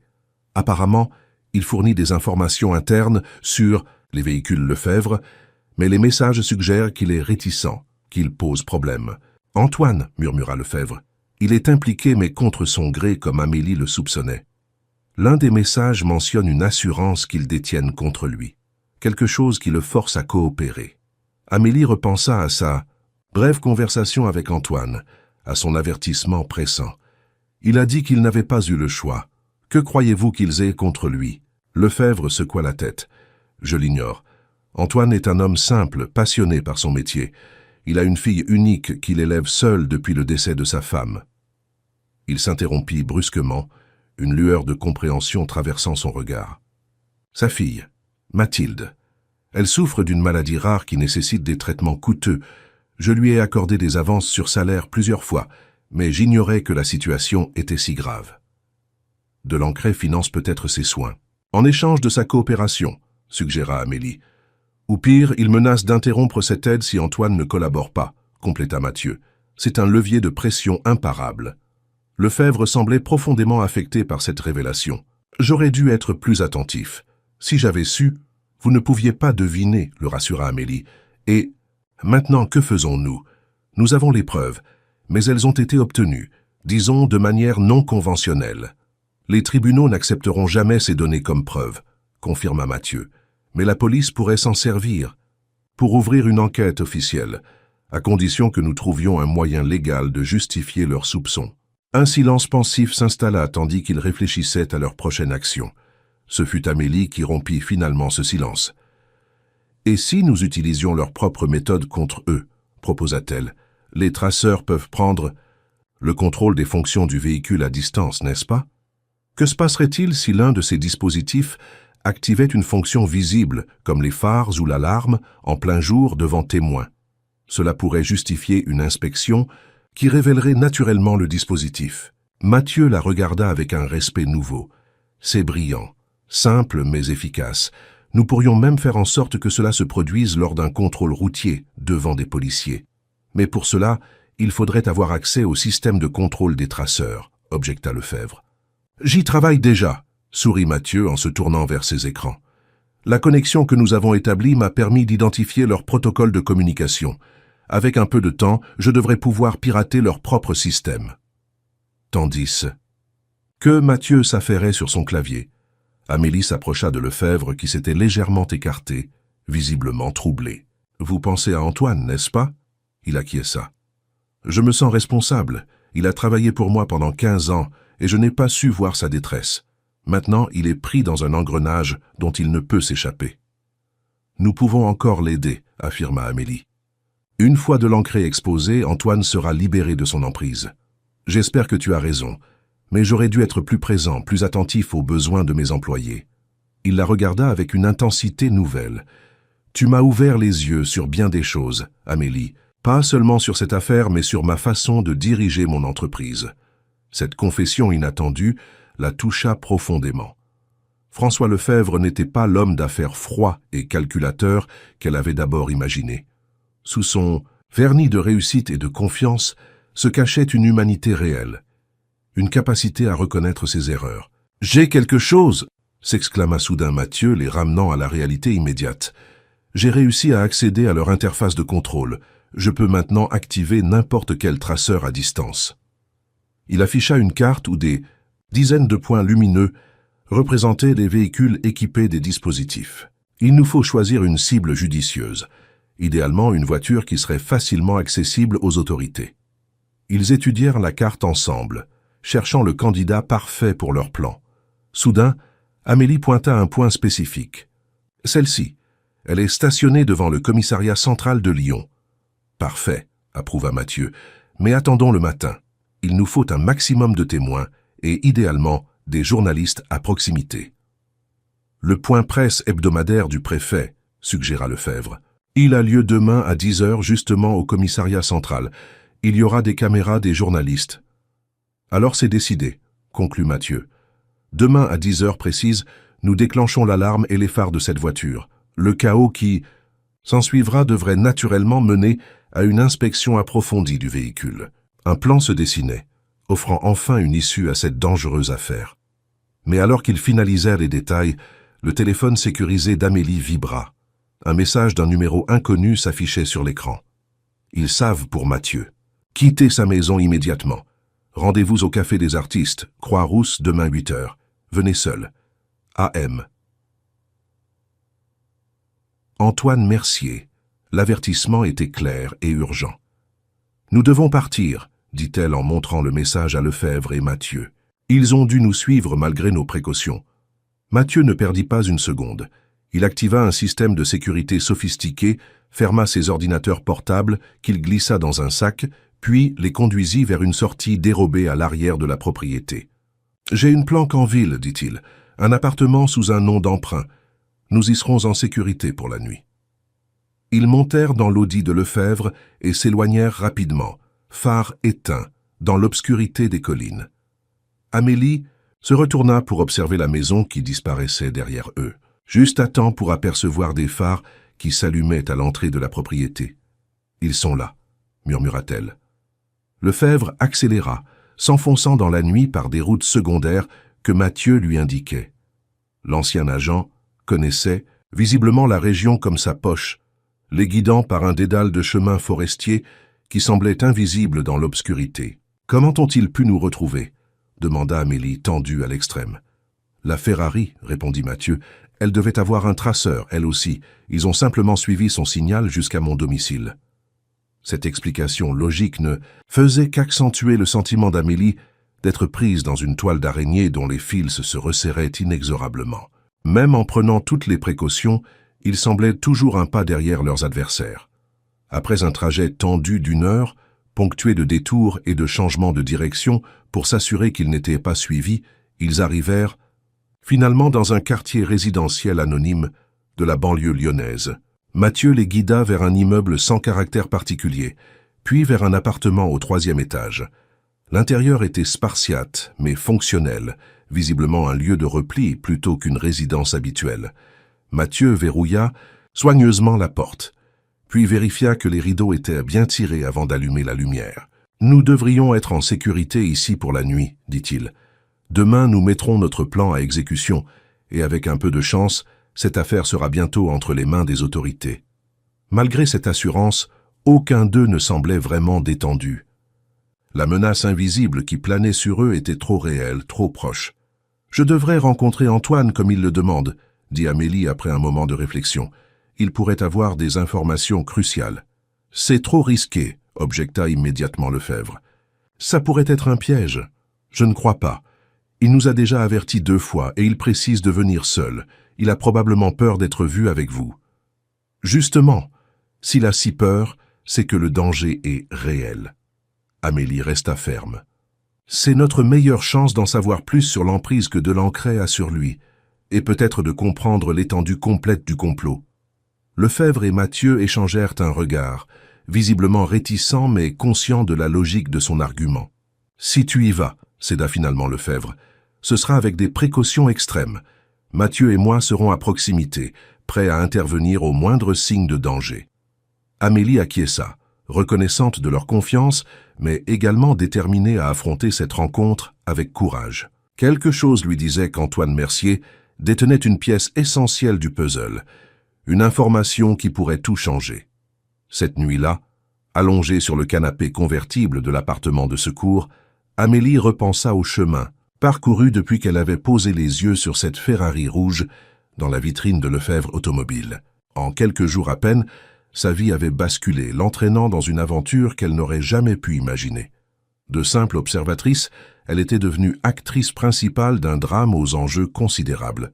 Et quelque part, au fond, d'elle, malgré le danger et l'incertitude, elle se sentait plus vivante qu'elle ne l'avait jamais été. Demain apporterait son lot de risques et de révélations. Mais pour la première fois de sa vie, Amélie Rousseau n'affronterait pas ces défis seule.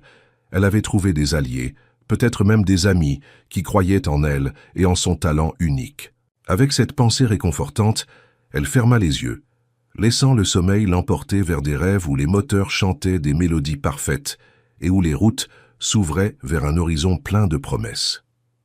L'aube se levait à peine sur Lyon lorsqu'Amélie ouvrit les yeux.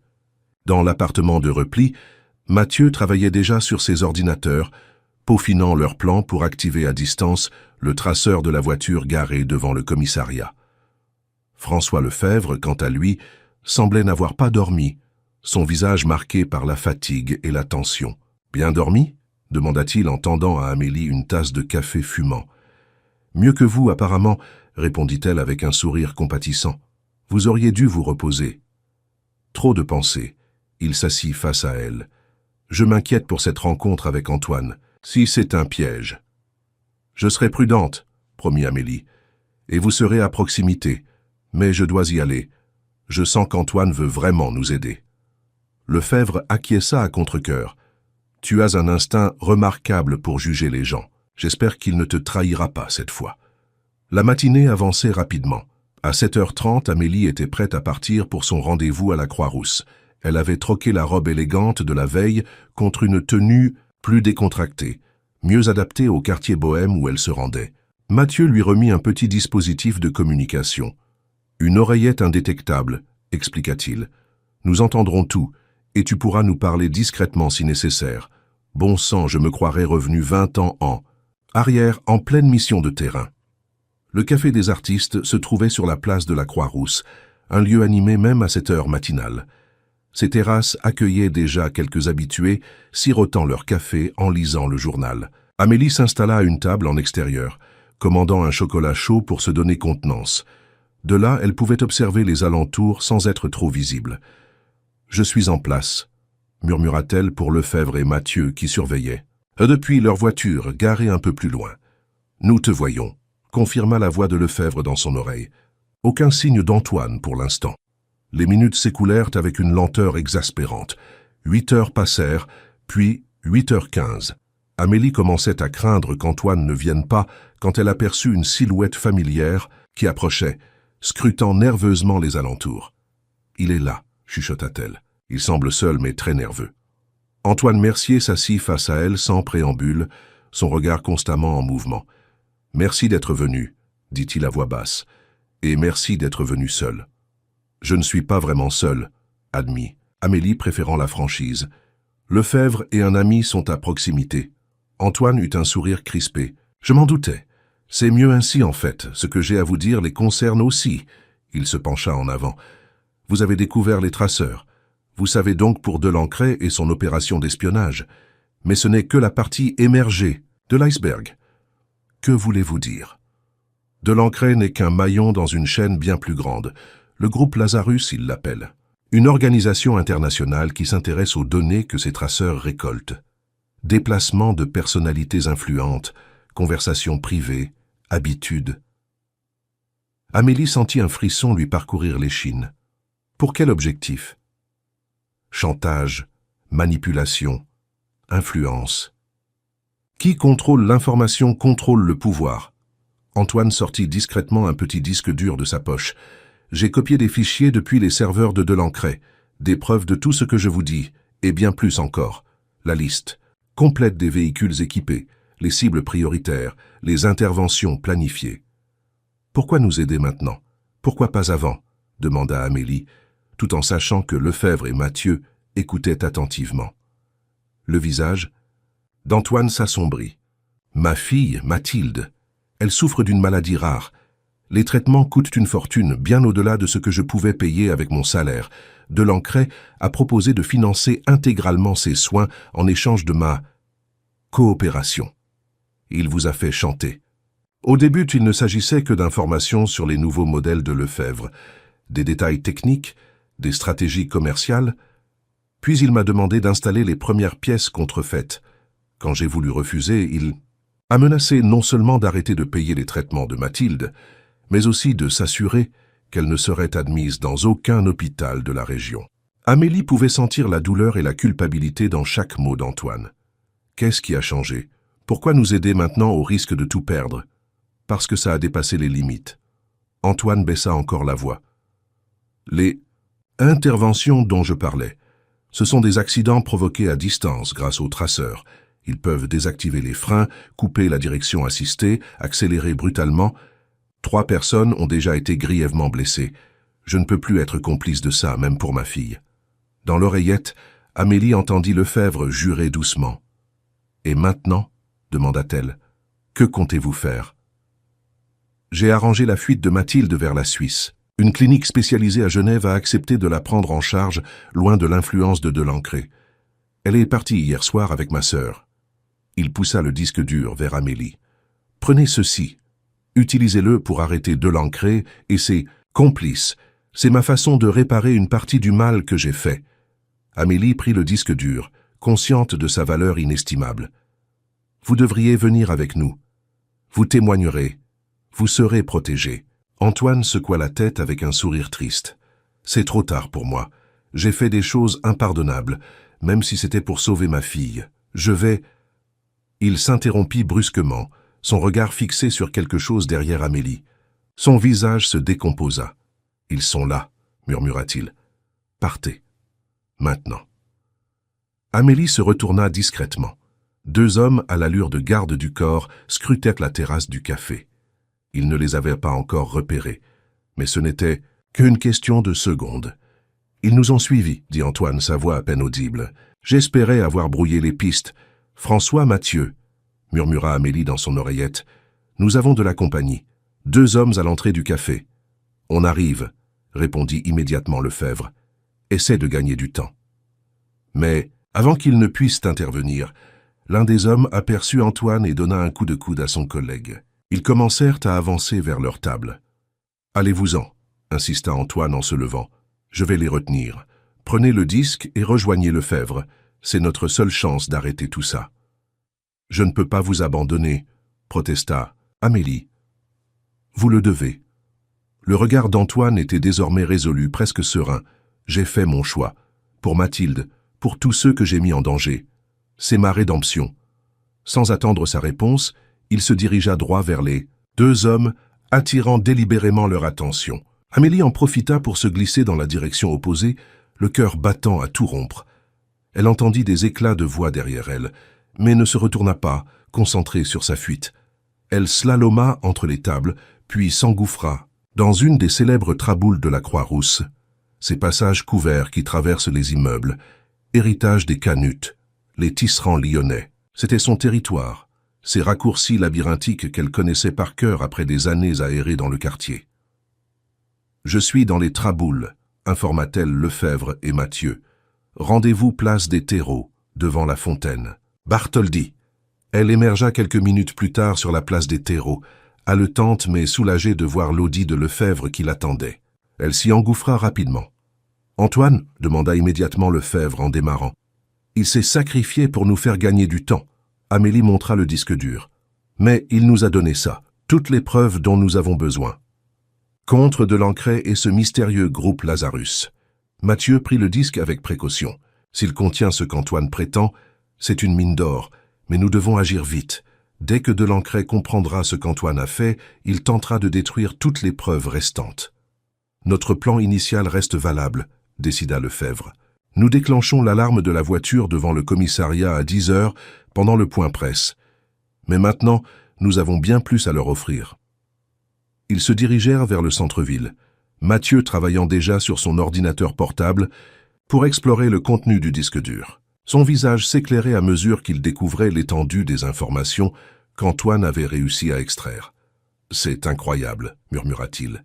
« Il y a tout ici.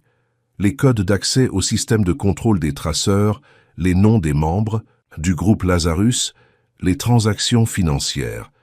Antoine a risqué bien plus que sa carrière pour obtenir ces données. » Amélie pensait à l'homme qui venait probablement de sacrifier sa liberté, peut-être même davantage, pour réparer ses erreurs. Malgré ses actes répréhensibles, Antoine Mercier avait finalement choisi le bon chemin, poussé par l'amour de sa fille et un sens moral tardivement réveillé. À 9h45, ils étaient positionnés non loin du commissariat central de Lyon, observant les journalistes qui commençaient à s'installer pour le point presse du préfet. Comme prévu, une voiture de luxe, une Bentley Continental, était garée juste devant l'entrée, son propriétaire probablement à l'intérieur pour une raison ou une autre. « C'est notre cible », confirma Mathieu en vérifiant son ordinateur. Selon les données d'Antoine, cette Bentley appartient à un conseiller ministériel qui devait rencontrer le préfet ce matin. Elle est équipée d'un des traceurs les plus sophistiqués. À 10 heures précises, alors que le préfet s'installait devant les micros et les caméras, Mathieu activa une commande sur son ordinateur. Instantanément, l'alarme de la Bentley se déclencha, stridente et impossible à ignorer. Simultanément, ses phares se mirent à clignoter frénétiquement, créant un spectacle qui attira immédiatement l'attention de tous les présents. La confusion qui s'ensuivit était exactement ce qu'ils espéraient. Des policiers s'approchèrent du véhicule, tentant de comprendre ce qui se passait. Les caméras des journalistes, initialement braquées sur le préfet, se tournèrent vers cette perturbation inattendue. « Phase 2 » murmura Mathieu en activant une nouvelle commande. Le coffre de la Bentley s'ouvrit brusquement, révélant son contenu aux yeux de tous. C'était le signal pour Lefebvre d'intervenir. Il sortit de l'Audi et s'avança d'un pas décidé vers le groupe de policiers qui examinaient maintenant le véhicule avec perplexité. « Officier », déclara-t-il d'une voix forte, s'assurant que les journalistes pouvaient l'entendre. « Je suis François Lefebvre, PDG de Lefebvre Automobile. Ce que vous voyez n'est pas un simple dysfonctionnement. Cette voiture a été équipée d'un dispositif de surveillance illégal, capable de prendre le contrôle du véhicule à distance. Et j'ai des preuves que des dizaines d'autres véhicules de personnalités influentes ont été pareillement modifiés, mettant leur vie en danger. Les caméras se tournèrent immédiatement vers lui, capturant chaque mot de cette déclaration explosive. Le préfet, abandonnant son pupitre, s'approcha rapidement, visiblement déconcerté par cette interruption spectaculaire. « Monsieur Lefebvre, qu'est-ce que cela signifie exactement ?» demanda-t-il. « Cela signifie, monsieur le préfet, que nous avons découvert un complot d'espionnage et de sabotage à grande échelle, orchestré par Victor Delancret et une organisation internationale connue sous le nom de Groupe Lazarus. » Lefebvre fit signe à Amélie et Mathieu de les rejoindre. « Nous disposons de toutes les preuves nécessaires pour étayer ces accusations, y compris les noms des personnes ciblées et les détails techniques des dispositifs utilisés. » Les événements s'enchaînèrent ensuite à une vitesse vertigineuse. Des experts de la police technique et scientifique furent appelés pour examiner la Bentley. Le propriétaire du véhicule, livide en apprenant qu'il avait été espionné, exigeait des explications. Les journalistes, sentant le scoop du siècle, bombardaient Lefebvre de questions. Amélie observait cette scène surréaliste avec un mélange d'émerveillement et d'incrédulité. En l'espace de quelques jours, elle était passée de l'anonymat des rues à l'épicentre d'un scandale national. Et pourtant, malgré l'agitation qui l'entourait, ses pensées allaient vers Antoine Mercier, espérant qu'il avait réussi à échapper aux hommes de Delancret. 2 heures plus tard, ils étaient installés dans le bureau du chef de la police judiciaire, expliquant en détail leur découverte. Mathieu, avec son passé dans les services spéciaux, apportait une crédibilité supplémentaire à leur témoignage. Les données fournies par Antoine étaient si complètes et si accablantes que des mandats d'arrêt furent immédiatement émis contre Victor Delancret et plusieurs de ses associés. « Qu'en est-il d'Antoine Mercier ?» demanda Amélie au commissaire. « Il nous a fourni ces informations au péril de sa vie. Sans lui, nous n'aurions jamais pu démanteler cette organisation. »« Nous avons lancé des recherches, » répondit l'officier. « S'il se présente de lui-même, sa coopération sera prise en compte, mais il reste complice des actes criminels commis. »« Il a été contraint, » intervint Lefebvre. « Sa fille gravement malade était l'otage moral de Delancret. Dès qu'il a pu la mettre en sécurité, il nous a tout révélé, sachant parfaitement les risques qu'il prenait. » Le commissaire hocha la tête, notant ces informations. « Nous en tiendrons compte. Pour l'instant, notre priorité est d'appréhender Delancret avant qu'il ne quitte le pays. » Cette opération ne tarda pas. En fin d'après-midi, les informations télévisées montraient Victor Delancret, menotté, escorté hors de ses bureaux par des policiers. Son visage, habituellement si composé, affichait maintenant une rage impuissante. D'autres arrestations suivirent rapidement, démantelant méthodiquement le réseau qu'il avait établi. Pour Amélie, ces images marquaient la conclusion d'une aventure extraordinaire, mais aussi le début d'un nouveau chapitre. Assise dans le bureau de François Lefebvre, regardant les informations sur un écran mural, elle réalisait à peine l'ampleur de ce qu'ils avaient accompli. « À quoi penses-tu » demanda Lefebvre, interrompant ses réflexions. « À tout ce qui s'est passé depuis que j'ai regardé par la vitrine de votre concession, » répondit-elle avec un léger sourire. « Ma vie a complètement changé en quelques jours. Pour le mieux, j'espère ? » « Définitivement. Mais je m'inquiète pour Antoine. Et aussi, je me demande ce qui va se passer maintenant pour moi. » Lefebvre la regarda longuement, comme s'il pesait soigneusement ses prochaines paroles. « J'ai une proposition à te faire, Amélie. Une proposition qui pourrait donner un sens à tout ce que nous avons traversé. » Il lui expliqua son idée. Créer au sein de Lefebvre Automobile une division spéciale dédiée à la sécurité des véhicules qui développerait des technologies pour protéger les conducteurs contre les menaces électroniques. Il voulait qu'Amélie en soit la consultante principale, apportant son regard unique et son talent exceptionnel. « Je ne suis pas ingénieur, » objecta-t-elle. « Je n'ai même pas de diplôme. Tu as quelque chose de bien plus précieux, un don naturel et une intuition que aucune école ne peut enseigner. Et ne t'inquiète pas pour ta formation, je financerai tous les cours dont tu auras besoin. » La proposition était vertigineuse. offrant à Amélie une perspective qu'elle n'aurait jamais osé imaginer quelques jours plus tôt. Un avenir stable, un travail qui utiliserait ses talents uniques, une chance de transformer sa passion en carrière. Et ce n'est pas tout, continua Lefebvre.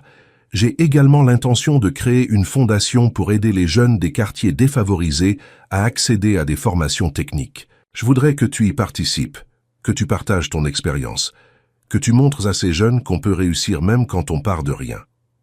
Amélie sentit l'émotion lui nouer la gorge. Cette opportunité représentait bien plus qu'un simple emploi, c'était une reconnaissance de sa valeur, une chance de redonner ce qu'elle avait reçu. « J'accepte », dit-elle simplement.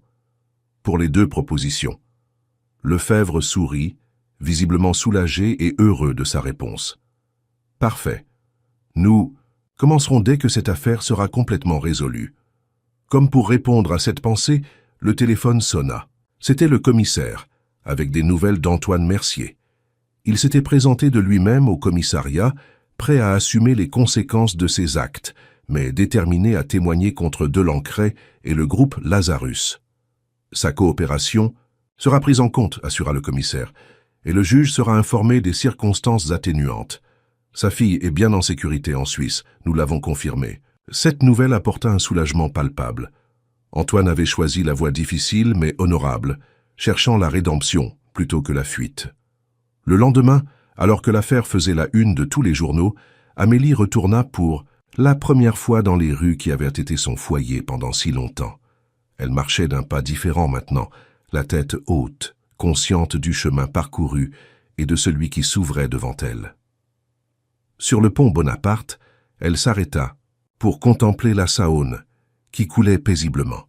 Lyon s'étendait autour d'elle, familière mais vue désormais sous un jour nouveau. Cette ville qu'il avait ignorée pendant des années allait maintenant devenir le théâtre de sa transformation. Son téléphone vibra, un message de Lefebvre, l'informant qu'un appartement avait été préparé pour elle, dans le quartier de la Confluence, en attendant qu'elle décide où elle souhaitait s'installer définitivement. Un autre message suivit, de Mathieu cette fois, lui proposant des cours privés d'informatique et d'électronique pour compléter son talent naturel avec quelques connaissances théoriques. Ces gestes de soutien la touchaient profondément. Mais ce qui la bouleversa réellement fut le dernier message, provenant d'un numéro inconnu. « Mathilde est en sécurité et répond bien au traitement. Merci pour tout. Quoi qu'il m'arrive, sachez que vous avez changé nos vies. Continuez à utiliser votre don pour faire le bien. A.M. » Les larmes aux yeux, Amélie rangea son téléphone et reprit sa marche. Le chemin qui s'ouvrait devant elle était rempli de promesses, mais aussi de responsabilités. Son talent exceptionnel, qui lui avait permis de survivre dans les rues, allait maintenant servir à protéger des vies, à ouvrir des portes pour d'autres jeunes comme elle, à transformer des destins. 6 mois plus tard, la première promotion de la Fondation Rousseau-Lefebvre célébrait l'obtention de ses certificats de formation en mécanique automobile. Parmi les diplômés se trouvait une jeune fille des rues que Amélie avait personnellement recrutée après l'avoir surprise, en train d'observer avec fascination les voitures à travers la vitrine de la concession. L'histoire se répétait, mais cette fois avec une fin différente. Le cycle de la misère était brisé, remplacé par un cercle vertueux d'opportunités et de secondes chances. Quant à Antoine Mercier, sa coopération exemplaire lui avait valu une peine réduite. Et Lefebvre avait promis qu'un poste l'attendrait à sa sortie, ainsi qu'un soutien continu pour les soins de Mathilde. Le soir de la remise des diplômes, alors que les élèves et leurs familles célébraient leur réussite, Amélie s'éclipsa, un moment sur la terrasse. La nuit était douce et les lumières de Lyon scintillaient comme autant d'étoiles terrestres. François Lefebvre la rejoignit, 2 coupes de champagne à la main. « À la réussite de notre première promotion », dit-il en lui tendant un verre, « et à toutes celles qui suivront », compléta Amélie en trinquant. Ils contemplèrent la ville en silence, savourant ce moment de calme après des mois d'activité intense. « Tu sais, dit finalement Lefebvre, quand je t'ai vu ce premier jour scrutant cette Ferrari à travers la vitrine, j'étais loin d'imaginer tout ce qui allait suivre. »« Moi non plus, » sourit Amélie. « Je cherchais juste à comprendre.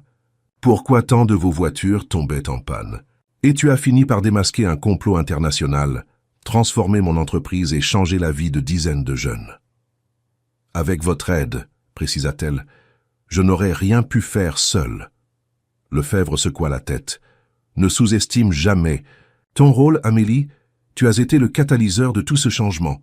Ton talent, ton courage, ta détermination, ce sont des qualités rares.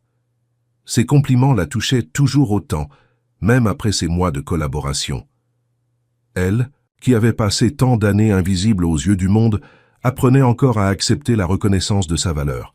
« Que dirais-tu d'aller admirer cette Ferrari rouge qui a tout déclenché ?» proposa soudain Lefebvre. « Elle est toujours dans la vitrine, tu sais. Je l'ai gardée comme un talisman. » Amélie acquiesça avec enthousiasme. Revoir cette voiture qui avait changé sa destinée serait comme boucler la boucle, honorer le chemin parcouru tout en célébrant celui qui restait à explorer. Alors qu'ils quittèrent la terrasse pour rejoindre la fête, Amélie réalisa que son don pour comprendre les moteurs lui avait finalement offert bien plus qu'une simple compétence technique. Il lui avait permis de réparer sa propre vie, pièce par pièce, jusqu'à créer un ensemble harmonieux où chaque composant trouvait enfin sa place. Et comme tous les bons mécaniciens le savent, une machine bien réglée peut fonctionner indéfiniment, tant qu'on prend soin d'elle avec passion et respect.